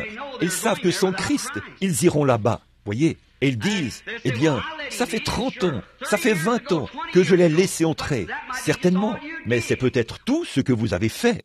Qu'en serait-il si je venais chez vous et frappais à la porte et que vous me disiez, entrez donc, frère Branham. J'entrerai. Mais restez juste ici, n'allez pas fouiner partout et fouiller dans ma maison. Voyez? Eh bien, savez-vous qu'à l'intérieur de la porte du cœur humain, nous avons de petits compartiments secrets? Oh, nous ne voulons pas l'admettre, mais c'est la vérité. Bien sûr, nous avons de petits compartiments secrets. Oui, monsieur, nous aimons appeler, nous l'accueillons dans notre cœur, mais nous ne voulons pas faire de lui notre Seigneur. Nous ne voulons pas aller en enfer. Donc, oh Jésus, franchis le seuil de ma porte pour que je n'aille pas en enfer. Mais je ne veux pas que tu sois mon Seigneur. Or, Seigneur veut dire possession. Cela signifie que si vous le laissez entrer en tant que Seigneur, il aura le contrôle de tout. Il est chez lui.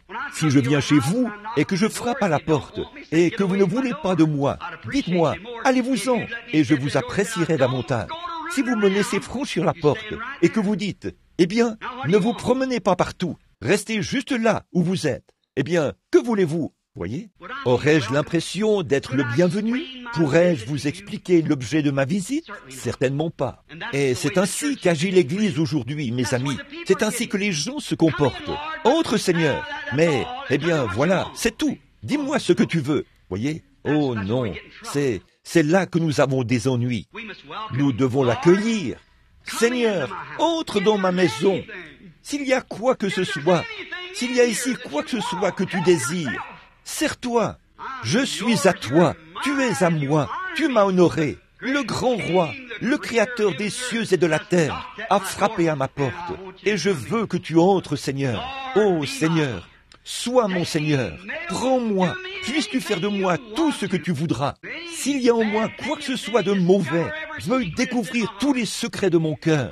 Entre dans chaque porte, sonde-moi, Seigneur, et vois ce qui ne va pas chez moi. Et s'il y a quoi que ce soit qui cloche, montre-le-moi, Seigneur. Jette cela à la porte. Je te veux ici, à l'intérieur. Je t'ai fait entrer pour que tu sois mon Seigneur. Je n'ai pas cette bénédiction, Seigneur. Purifie-moi maintenant. Si je ne veux pas qu'il soit mon Seigneur à part entière, je ne lui ouvrirai jamais la porte.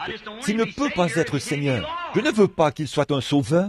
S'il ne peut pas être un Seigneur, tout le monde veut d'un sauveur, mais pas d'un Seigneur. Ils veulent quelque chose qui leur permettra d'échapper à toute la condamnation de l'enfer et qui leur permettra de vivre comme bon leur semble et faire comme bon leur semble.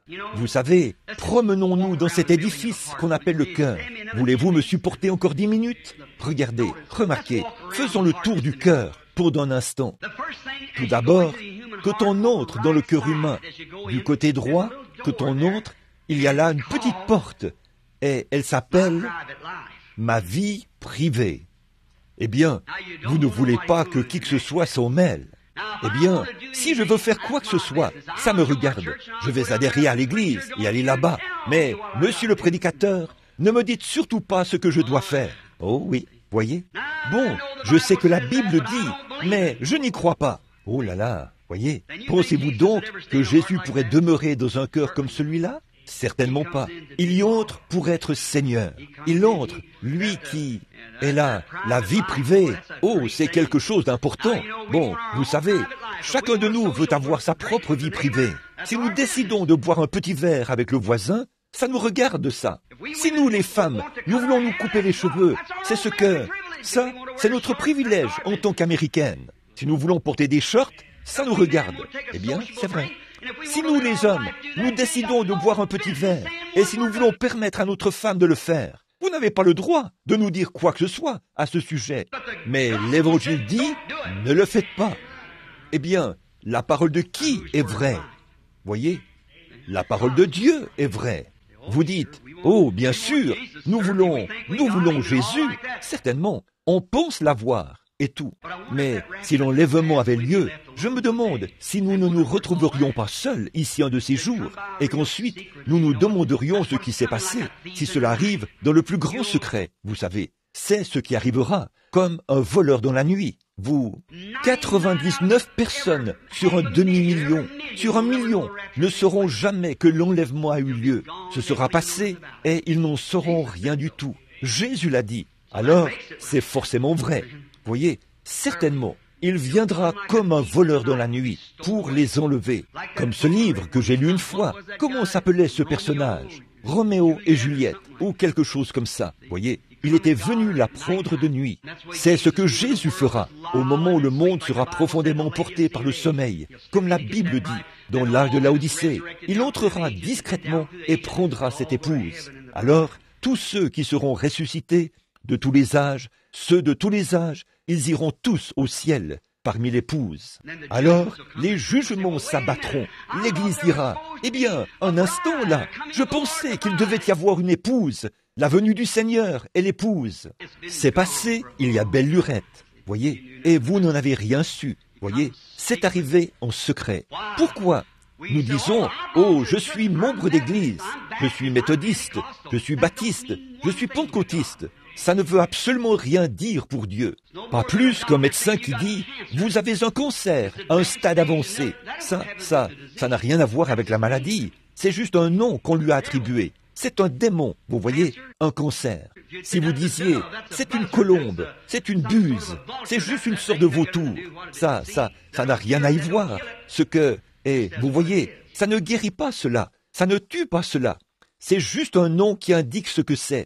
Juste de dire, vous dites, je suis chrétien, je suis seulement par profession peut-être. Vous voyez, nos vies parlent si fort qu'on n'entend même pas notre témoignage. Nos vies, nos actions, notre moralité au milieu de nous. Des réunions de réveil seront organisées ici. Par qui?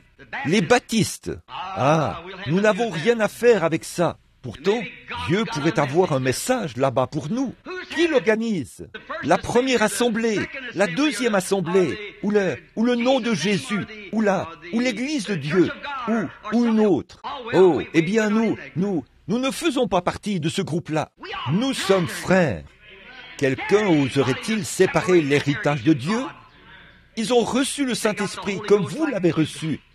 Ils ont fait les mêmes choses que vous avez faites lorsque vous l'avez reçu. Certainement. Vous voyez donc pourquoi j'aime ces hommes d'affaires du plein évangile? Ça me donne une voie d'accès pour exprimer ces choses. Voyez, de dire, voici ce qu'il en est. Nous sommes frères. Nous ne sommes pas divisés. Nous formons tous un seul corps. Vous voyez, comme l'a dit le poète. Maintenant, cette petite porte qui m'appartient, ma propre vie privée, là, c'est très bien. Je serai membre de votre église. Je deviendrai membre des hommes d'affaires du plein évangile. Mais là, n'allez pas me dire que je dois recevoir le Saint-Esprit et faire des choses bizarres comme ça. Voyez, il s'agit là de cette vie privée. Voyez, si vous le faites, Jésus ne pourra jamais prendre sa position de Seigneur dans votre vie. Il fera simplement demi-tour et repartira. Que feriez-vous face à une telle situation si vous alliez chez quelqu'un et qu'on vous disait « Restez ici, à la porte, dites ce que vous avez à dire », eh bien vous diriez « Merci » et vous repartiriez. Jésus aussi. Certainement. C'est pour ça que l'Église se retrouve là, en train de refroidir. Vous voyez, exactement comme elle est en ce moment. Ne laissez jamais les hommes d'affaires du plein évangile en arriver là.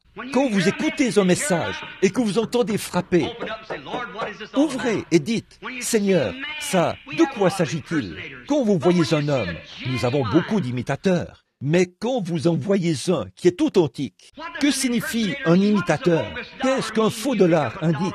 Quand vous tombez sur un faux dollar, cela signifie qu'il a été fabriqué à partir d'un vrai.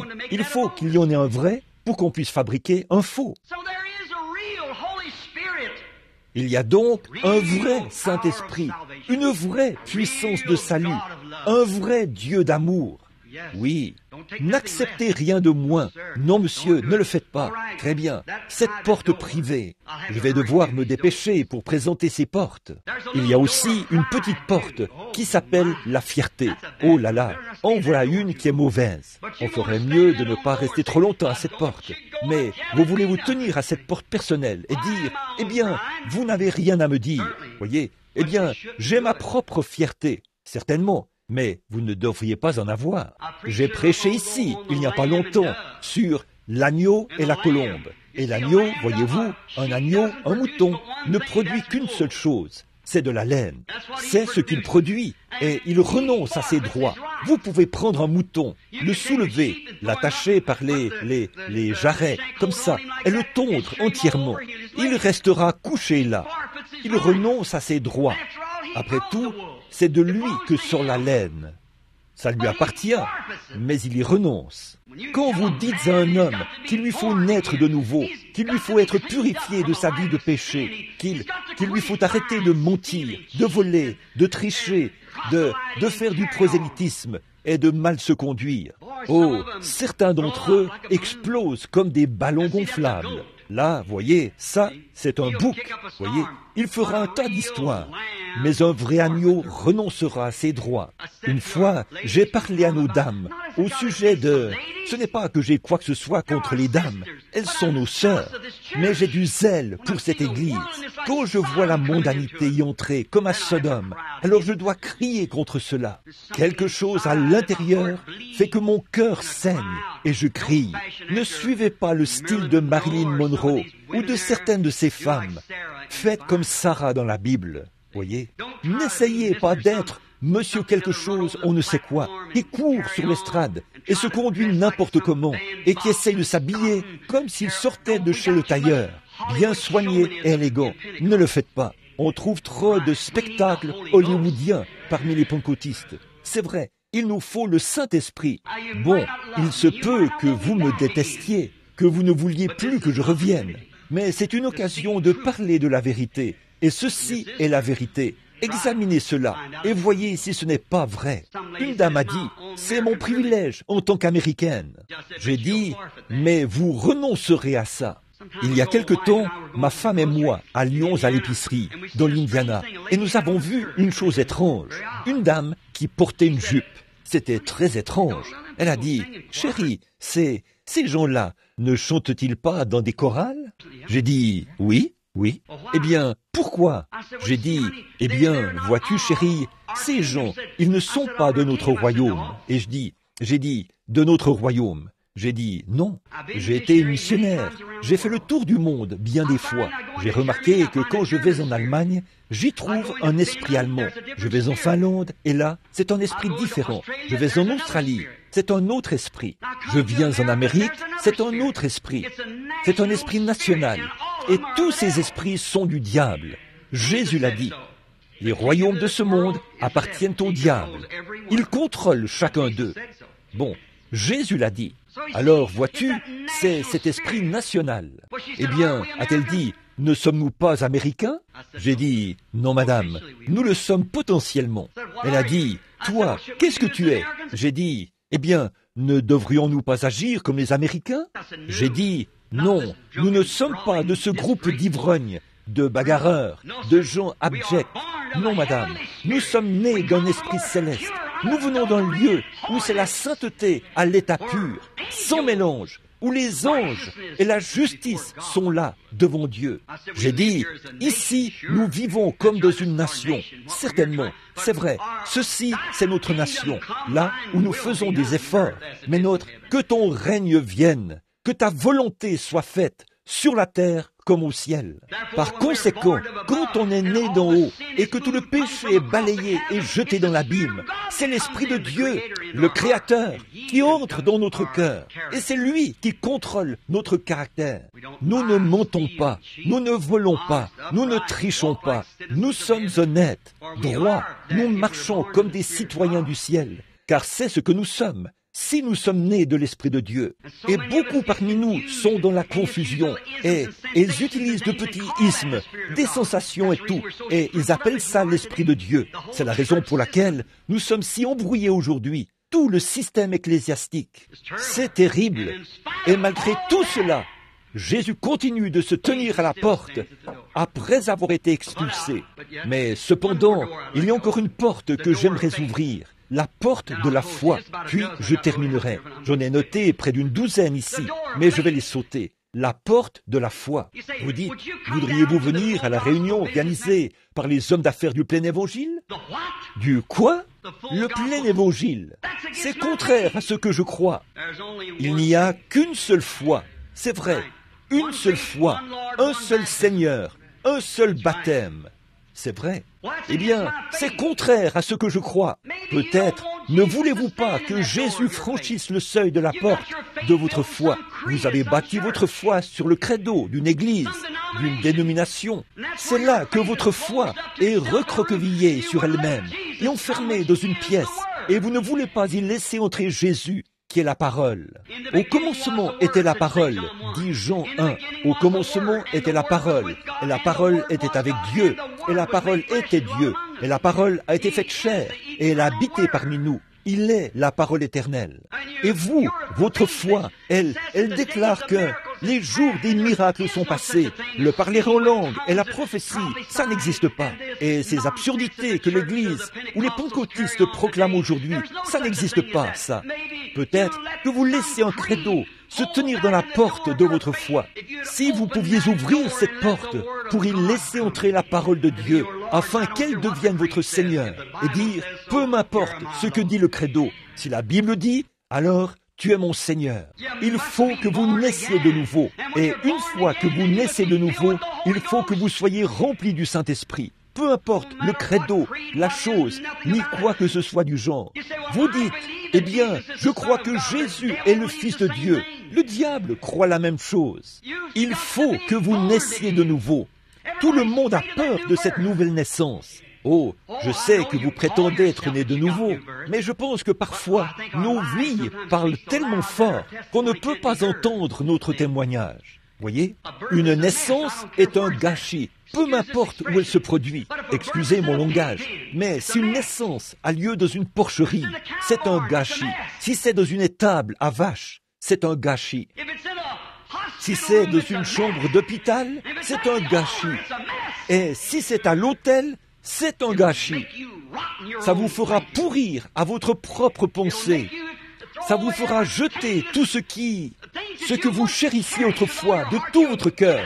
Vous y renoncerez pour prêter attention à ces doux petits coups. Peu m'importe qu'il s'agisse d'une mission qui se trouve au coin de la rue.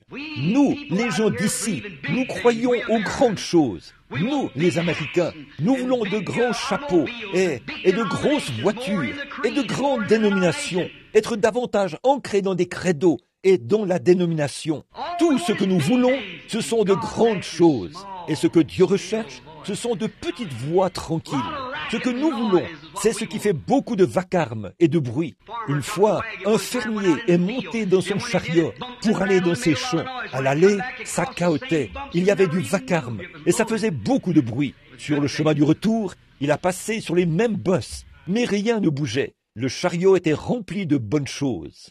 Nous voulons les credos. Notre dénomination est la plus grande. Nous avons ceci. Gloire à Dieu. Nous avons battu ce groupe-là. Nous avons battu ce groupe-là. Quant aux contributions reçues, aux étoiles distribuées et tout le reste. Celui qui a pu faire venir le plus grand nombre de personnes à l'église. Je n'ai rien contre ça. C'est très bien. Mais voici ce que j'essaie de dire. Ce n'est pas encore ça. C'est très bien de faire venir des gens à l'église, oui. Mais Jésus a dit, après qu'un homme allait faire un prosélyte et qu'il le ramenait, a-t-il dit, que devenait-il? Un fils de la gêne 2 fois plus qu'il ne l'était au départ. Nous entendons dans des émissions de Billy Graham, et là je n'ai rien à dire contre ce grand évangéliste, certainement pas. C'est un homme de Dieu, et Dieu l'utilise. Mais où est-il? Là-bas, à Sodome. Vous souvenez-vous du type? 2 anges sont descendus à Sodome. C'est un type de ce que Jésus a dit qui arriverait au moment de sa venue. Mais il y en a un qui est resté avec Abraham, l'Église élue, ceux qui sont appelés à sortir. Observez ce que les 2 anges ont fait. Et là, vous aurez saisi le message. N'est-ce pas une chose étrange au sujet de ces 2 messagers? C'est exactement ce que Dieu a dit quant au dernier jour. Il n'y a jamais eu un homme là-bas sur le champ missionnaire de l'époque de Moody, Sankey, Finney, Knox, Calvin et de tous ces temps-là. Il n'y a jamais eu personne dont le nom se termine par H-A-M, G-R-A-H-A-M, jusqu'à ce jour. Vous voyez ce messager envoyé à l'église formaliste? Voyez, le Père des Nations? Eh bien, l'église spirituelle n'était pas là-bas au commencement. C'est une représentation de la Pentecôte. Observez la manière dont ce messager est venu à cette église-là. Il s'est assis là et a parlé à Abraham. Il a dit, « Où est ta femme Sarah ?» Et il a appelé Abraham. Pourtant, il s'appelait Abraham. Il a dit, « Où est ta femme Sarah ?» Son nom était S-A-R-A-I. Maintenant, c'est S-A-R-A. Il l'a appelé S-A-R-A. Il a dit, elle est dans la tente, derrière toi. Derrière toi. Il a dit, je, un pronom personnel, te visiterai à la période de la vie. Et Sarah, il a dit, pourquoi Sarah a-t-elle ri quand j'ai dit cela? Voilà, c'est lui. Pourquoi faut-il qu'il en soit ainsi? Il faut qu'un tel esprit visite l'Église. Un esprit de prophétie, un esprit de discernement. Et quand cela arrive, les gens n'en veulent pas. Pourquoi? C'est l'Odyssée. Nous sommes tellement enracinés dans des credos et tout ça, que nous ne pouvons pas accepter cela. C'est vrai, voyez, je me tiens à la porte et je frappe. Si quelqu'un entend ma voix, oh, ce que je crois est en désaccord avec de telles choses, alors vous croyez à quelque chose de faux. La foi, vous savez, la véritable et authentique foi de Dieu ponctuera chaque promesse de Dieu d'un Amen, un authentique Saint-Esprit. Et pourquoi? Parce que c'est le Saint-Esprit qui a écrit la Bible. C'est ce qu'elle dit. Les hommes d'autrefois, poussés par le Saint-Esprit, ont écrit la Bible. Voyez? Alors, comment le Saint-Esprit pourrait-il être en vous et nier cela? Il ne peut pas le faire.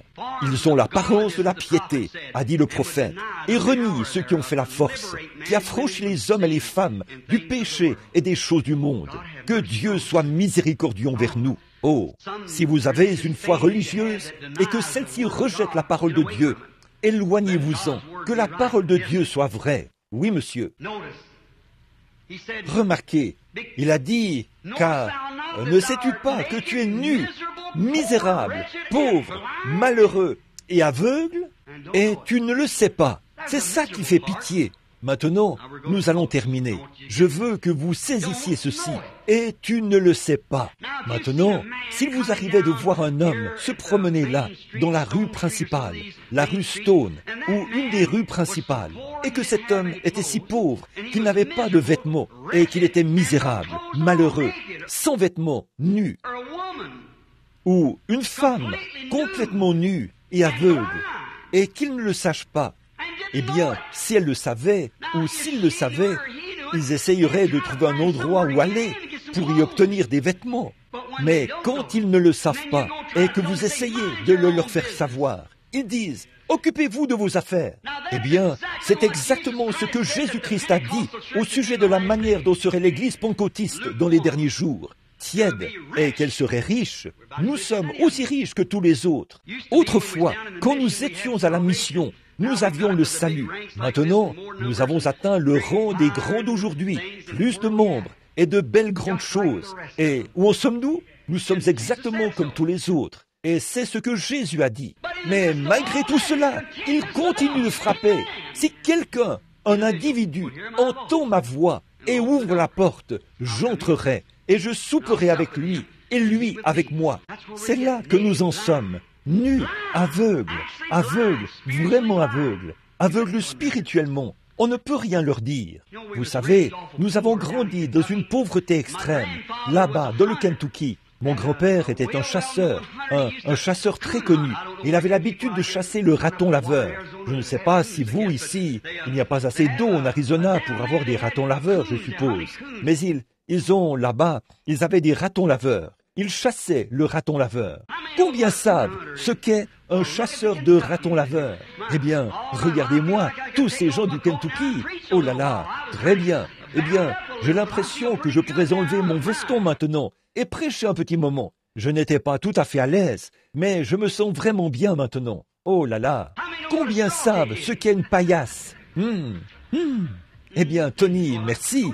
Je suis enfin à la maison. Ah oui, c'est bien. Oh là là, du pain de maïs, de la bouillie de maïs. Oh là là, des haricots à une noix et des feuilles de navet. En avez-vous déjà mangé? Oh là là, c'est ça. Bon, nous nous sentons bien maintenant. Oui, monsieur, c'est bon. Et gros-papa avait l'habitude d'attraper des ratons laveurs et il les dépouillait de leur graisse. Et on avait un petit contenant. Nous avions l'habitude de conserver les petits contenants de levure chimique. Maman, on avait un dont elle se servait pour découper les petits pains, avec un contenant de levure chimique. Et elle faisait de petits pains bien gros. On les prenait par le dessus et le bas se détachait. On y tartinait de la mélasse de sorgho et un morceau de beurre fait maison. C'était vraiment bon. Ça me ferait du bien maintenant. Et ce matin, on ne m'a pas donné assez de mélasse. Alors, vous savez, quelque chose comme ça, ça ferait vraiment du bien. Maman avait l'habitude de recourir à cette graisse de raton laveur.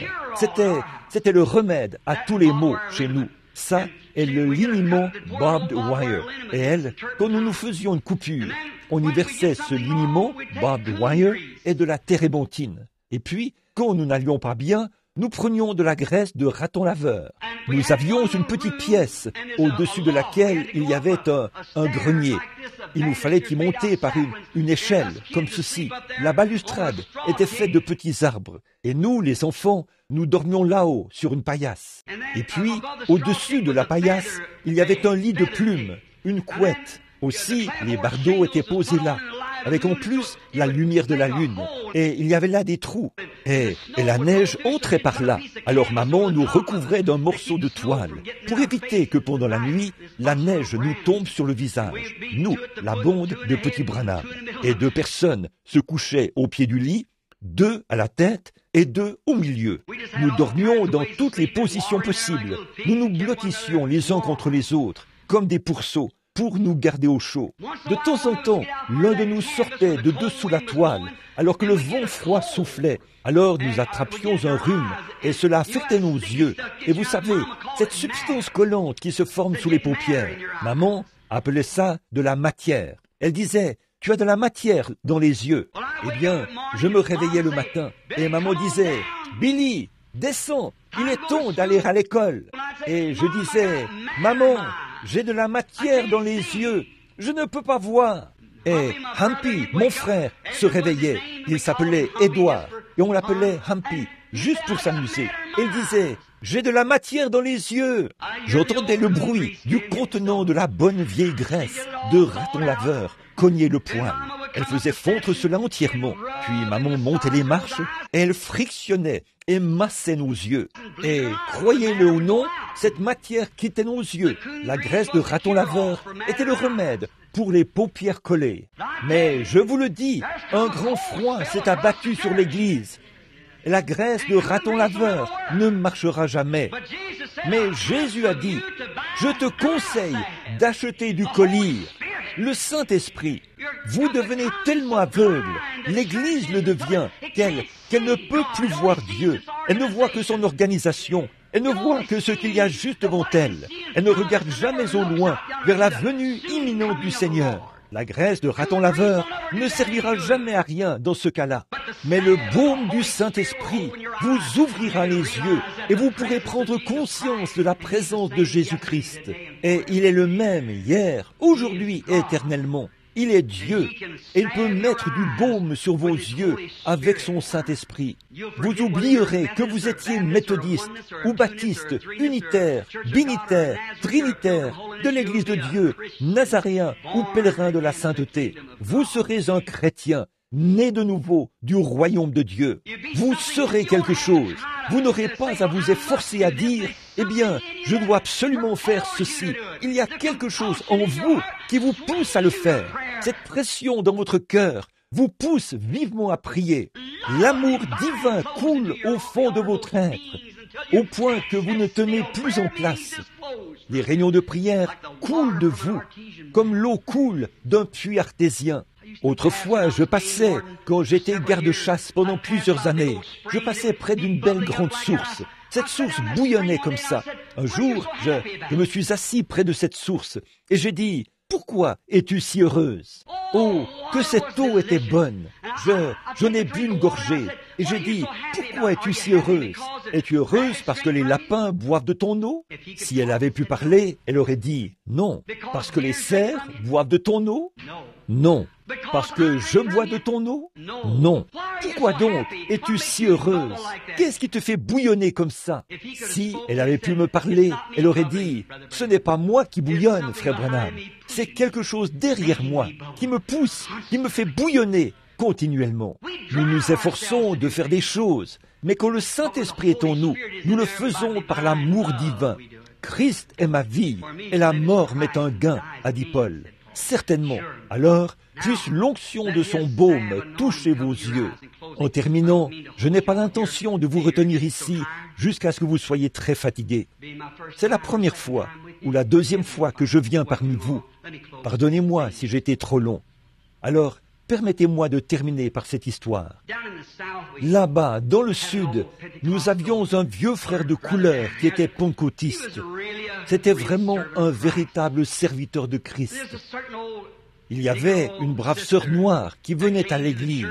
Elle était remplie du Saint-Esprit et elle était une personne vraiment remarquable. Elle avait un mari, c'était un brave homme. Son nom était, on l'appelait Gabriel et nous l'appelions simplement par son diminutif, Gab. Ainsi donc, nous n'arrivions jamais à l'amener à s'attacher à l'église. Il ne voulait pas du tout venir à l'église. C'est ce qu'il disait. Oh, et les gars, là-bas à la salle de billard, où il traînait, lui disaient « C'est une bande d'exaltés, ils n'ont rien d'intéressant. » Et la seule chose que Gab trouvait à faire le dimanche matin, c'était de prendre sa queue de billard et d'aller à la salle de billard, ou quelque chose du genre, et de passer du temps avec les gars. Mais sa femme était une vraie sainte remplie de piété. Elle allait à l'église, elle priait, elle demandait au pasteur et à tous les autres de prier pour Gab, car tout au fond de son cœur, c'était vraiment un homme bon. Il tenait un petit commerce quelque part là-bas au coin de la rue, un petit commerce de cireur de chaussures. Il cirait des chaussures et il gagnait assez d'argent pour jouer au billard. Alors, il allait jouer au billard. Donc, il ne voulait tout simplement pas s'aligner sur l'Évangile. Et le pasteur, le vieux Gab, aimait beaucoup la chasse. Et le pasteur aussi était un chasseur. Alors, il emmenait Gab chasser. Or, un jour, après avoir passé toute la journée à marcher dans les régions sauvages et dans les marécages, ils étaient sur le chemin du retour, cet après-midi-là. Et ils avaient tellement de gibier qu'ils avaient de la peine à les porter. Ils avançaient en portant les lapins et les oiseaux, qui étaient attachés un peu partout sur eux. Puis, ils ont atteint un vieux sentier qu'ils connaissaient bien. Ils ont monté la colline jusqu'au sommet. Puis, ils sont descendus dans la petite ville qui se trouvait au pied de la colline. C'était un samedi et le soleil était en train de se coucher. Le pasteur a regardé autour de lui. Ça faisait déjà un bon moment qu'il n'avait pas entendu le vieux Gab dire un mot. Alors, il a regardé autour de lui et Gab regardait par-dessus son épaule vers le soleil couchant qui descendait sur l'horizon à l'ouest. Le pasteur a regardé en arrière. Il a remarqué que Gab ne disait rien, mais qu'il jetait des regards en arrière en avançant. Ainsi donc, Le pasteur a continué à marcher pendant quelques minutes. Et au bout d'un moment, une grande main noire s'est posée sur son épaule. Et quand il s'est retourné, il était surpris de voir le vieux Gab qui le regardait bien en face. Les larmes coulaient sur ses joues, ruisselant comme ceci. Il a dit, « Pasteur, demain matin, vous me trouverez là-bas, au banc des pénitents. » Il a dit, « Et je partirai de là pour m'asseoir à côté de ma fidèle épouse. Puis, je resterai dans cette église jusqu'à ce que Dieu me rappelle à la maison. » Bien sûr, le pasteur s'est retourné, stupéfait. Il a dit, « Gab, c'est ce que j'ai voulu, attendu et désiré ardemment. J'ai prié pour cela pendant des années. » Il a dit, « Gab, est-ce une décision définitive ?» Il a dit, « Oui, pasteur, c'est définitif, mais je veux aussi ce Saint-Esprit. Et demain matin, je vais me diriger vers le banc des pénitents et je vais le recevoir. Sinon, c'est là que je vais mourir. » Il a dit, « Gab, j'apprécie ceci. » Il a dit, « Mais je veux te demander quelque chose, Gab. Quelle prédication ai-je prêchée qui t'a inspiré à faire ceci? J'aimerais connaître la prédication que j'ai prêchée, ce sur quoi j'ai prêché. Ou quel cantique la chorale a-t-elle chanté qui t'a inspiré à prendre cette grande décision, Gab? » Et ce brave noir a regardé le pasteur et a dit, « Pasteur, a-t-il dit, j'apprécie vraiment chaque prédication que vous avez prêchée. » Il a dit, j'apprécie tout ce que vous avez dit, pasteur. Il a dit, et j'apprécie chaque beau cantique que la chorale a chanté. Mais, a-t-il dit, pasteur, ce n'était pas ça. Il a dit, vous savez, je regardais ce soleil se coucher là-bas, à l'horizon. Savez-vous que mon soleil et le vôtre aussi se couchent? Que la lumière de notre corps s'en va? Et c'est vrai ici, ce matin, messieurs. Le soleil se couche. Il se couche sur votre vie et sur la mienne. Et il se couche sur le temps, sur la civilisation. C'en est fini d'elle. Il se tient à la porte et frappe. Il languit, il attend. Ce petit coup, ce quelque chose qui au fond de votre cœur dit, c'est moi, ouvre maintenant. C'est lui. Gab a prêté attention à ça et il a fait demi-tour. Il a dit autre chose. Pasteur, a-t-il dit, vous savez que je suis un mauvais tireur. Il a dit, je n'arrive pas à toucher une cible. Vous savez que je n'y arrive pas. Mais regardez tout ce gibier. Ma femme et moi avons là assez de provisions pour toute la semaine prochaine. Et il a dit, vous savez que je n'arrive pas à toucher une cible. Mais, a-t-il dit, il me les a donnés. Il a dit, tout à coup, cette pensée m'est venue. Il doit certainement m'aimer, sinon il n'aurait pas été si bon vers moi. Avez-vous déjà pris conscience de cela? En Inde, aujourd'hui, je sais que des petits enfants sont couchés dans la rue, leurs petits ventres ballonnés, leurs petites gencives abaissées comme ceci, et ils meurent de faim. Leur petite maman supplie les gens de prendre l'un d'eux, et il y en a des milliers d'autres. Un après-midi, on vient les mettre sur des civières et tout. On les amène à la salamandre, et on les y jette. Pour eux, Jean 14 n'existe pas. Ils mangent n'importe quoi, de l'herbe, des écorces d'arbres, ou tout ce qu'ils peuvent trouver. Ce que nous mettons dans nos poubelles suffirait largement pour les nourrir. Nous qui sommes assis ici ce matin, nous payons environ $1,50 pour avoir un peu de nourriture ici. Nous avons de bons vêtements. Nous conduisons de belles voitures. Nous vivons dans de belles maisons. Vous, les hommes d'affaires, qui êtes ici, vos affaires sont florissantes, comme je vous entends en témoigner. Dieu est bon pour vous. Ne pouvez-vous pas vous en rendre compte? Eh bien, il vous aime. Le savez-vous? Et c'est pour cela qu'il y a ce coup à votre porte. Je me tiens à la porte et je frappe. Et si quelqu'un entend ma voix et ouvre la porte, j'entrerai chez lui et je souperai avec lui et lui avec moi. Maintenant, cette petite voix tranquille qui frappe à la porte de votre cœur, il se peut qu'elle ait frappé si souvent que le son est devenu très faible en ce moment. Mais soyons vraiment honnêtes avec Dieu et avec nous-mêmes. Juste un instant. Ce petit coup qui se fait entendre là, tout au fond, qui vous fait dire « Je ferais mieux de mettre un frein à ma façon de faire les choses. Je ferais mieux de changer. Je ferais mieux de marcher droit. Je sais qu'il y a des choses en moi. Quand je regarde ici et que j'examine ma vie à la lumière de cette parole, je vois que j'ai tort à bien des égards. Regardez autour de vous et voyez comme il est bon. C'est sa bonté qui frappe à la porte. Peu importe ce que nous avons fait, combien nous avons péché, combien nous avons rejeté cela, combien nous avons dit « nous le ferons plus tard », il frappe encore. En dépit de tout cela, si un homme ou une femme ouvre simplement son cœur, j'entrerai et je souperai. Voyons ce qu'il veut ce matin. Voulez-vous, alors que nous courbons la tête? Oh, mon Jésus, je t'aime, je t'aime. Oh, accorde-moi la grâce de t'aimer davantage, Seigneur. Quel est ce petit quelque chose qui me dit sans cesse dans mon cœur que je dois m'approcher un peu plus de Jésus? Qu'est-ce que c'est? Voulez-vous ouvrir la porte à cela ce matin? Maintenant, s'il vous plaît, que toutes les têtes soient inclinées et les yeux fermés, tout au fond de votre cœur. Soyez vraiment honnête. Juste un instant. Vous entendez ce petit coup à votre porte. Je vais prier dans un instant. Et sincèrement, vous aimeriez savoir ce qu'est ce mystérieux petit quelque chose dans votre vie. Ce quelque chose que vous aimeriez laisser entrer. Voudriez-vous qu'il entre ce matin? Dites, frère Branham, priez pour que j'aie la foi, la grâce de simplement ouvrir mon cœur afin qu'il entre. Je veux savoir ce que cela représente. Ces coups à ma porte. Je sais que quelque chose y frappe. C'est peut-être une marche plus rapprochée. C'est peut-être un ministère différent. C'est peut-être pour que je m'abandonne. C'est peut-être pour que je reçoive le Saint-Esprit. Voulez-vous lever la main vers Dieu et dire « Me voici, Seigneur, que Dieu vous bénisse ». C'est ça. Oh, c'est vraiment partout. J'entends frapper de petits coups à la porte de mon cœur. Je pense que 60 ou 70% des gens ont levé la main, alors que nous avons la tête inclinée. Maintenant, notre Père Céleste, il y a une source, comme l'a dit le poète, remplie du sang des veines d'Emmanuel. Et tout pécheur plongé dans ce flot est lavé de tout péché. Le brigand mourant vit avec joie cette source en son jour. Et moi qui suis vil comme lui, j'y puis laver mes péchés.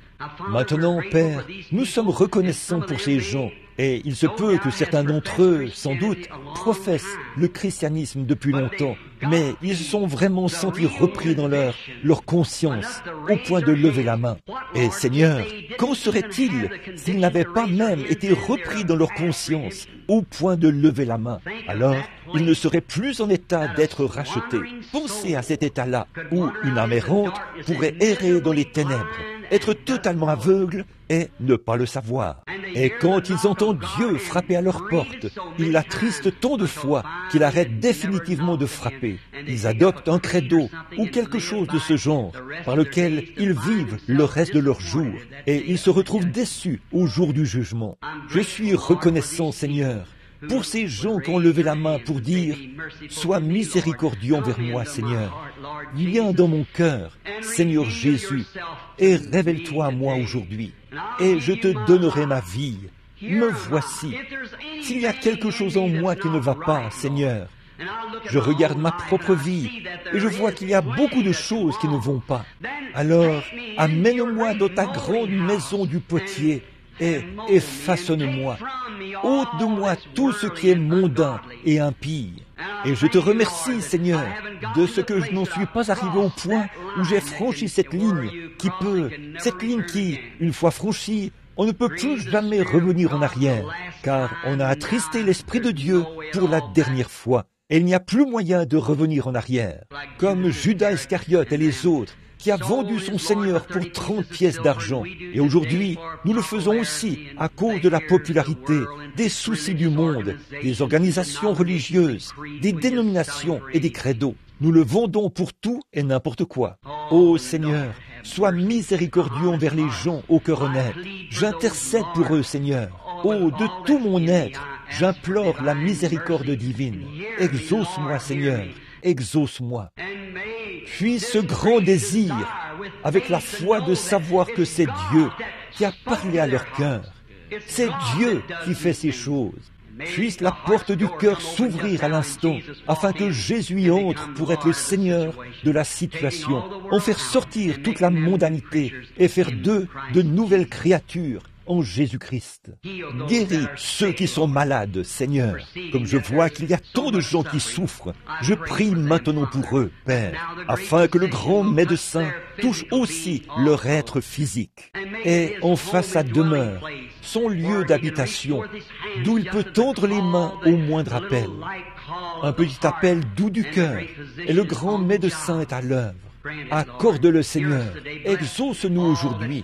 Bénis tous ceux qui sont présents. Au nom du Seigneur Jésus-Christ, nous le demandons. Amen. Maintenant, avec la tête inclinée, très humblement, doucement, chantons ce vieux cantique de l'Église. Je l'aime, parce qu'il m'a aimé le premier. Maintenant, croyez que ce que vous avez demandé, à la suite de ce doux petit coup frappé à votre cœur, Jésus va entrer maintenant. Chantons-le tout doucement.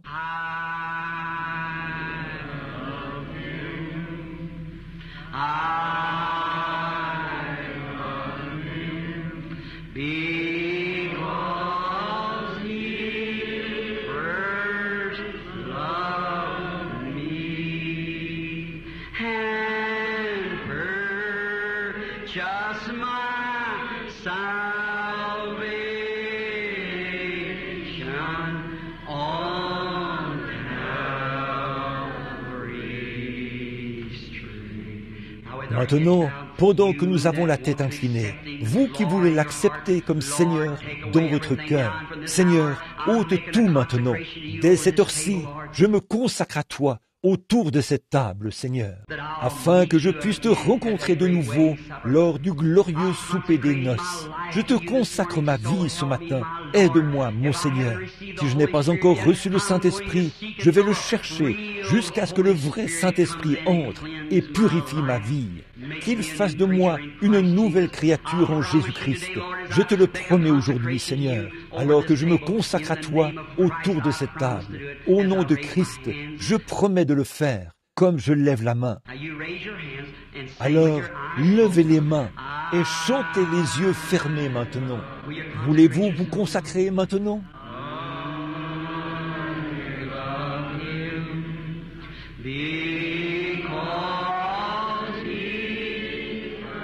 Ô Dieu, sois miséricordieux. Père, regarde ces mains et accorde cela au nom de Jésus.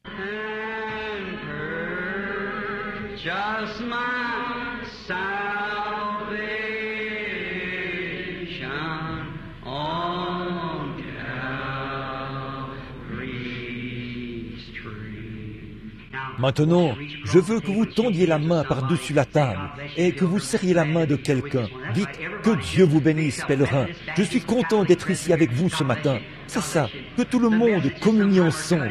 Les méthodistes, les baptistes, les catholiques, les presbytériens. Que Dieu vous bénisse, que Dieu vous bénisse. Les messages sont parfois tranchants et durs et nous voulons nous sentir à l'aise avec cela.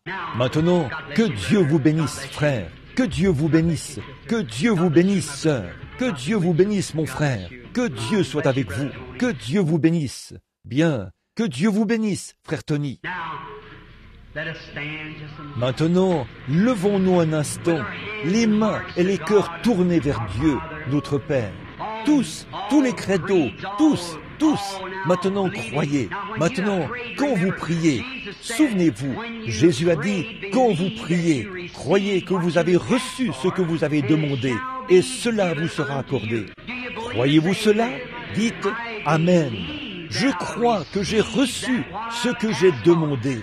J'ai consacré ma vie à Jésus-Christ. Et à partir d'aujourd'hui, je serai vraiment sérieux, ô Dieu. Je marcherai devant toi jusqu'à ce que cela devienne une telle réalité que je serai totalement caché en Jésus-Christ. Maintenant, le conducteur de chant est-il ici? Commençons à chanter ce bon vieux cantique.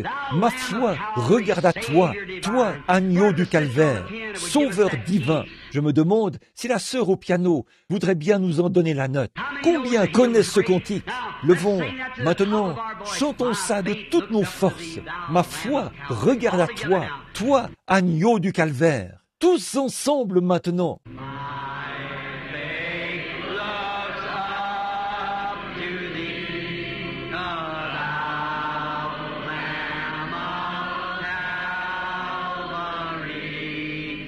O Savior divine, now hear me while I pray. Take all my sin away. Oh, let me from this day be holy. Let's bow our Courbons la heads now. tête maintenant. While life's dark maze I tread, and grief around me spread. Remember, Souvenez-vous, you're going to meet the world. vous allez affronter le monde maintenant. Be thou my guide. Listen, bid darkness turn to day. Wash all my fears away. Nor let me ever stray from thee aside. Let's hum it.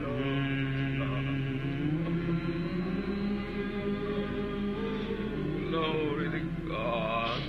Glory, glory, glory to God.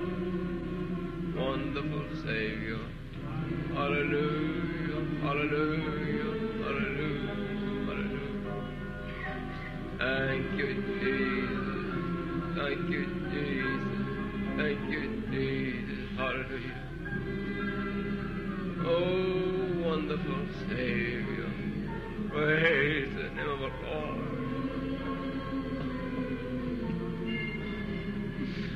Oh, praise. Hallelujah. Hallelujah. Fredonnons-le.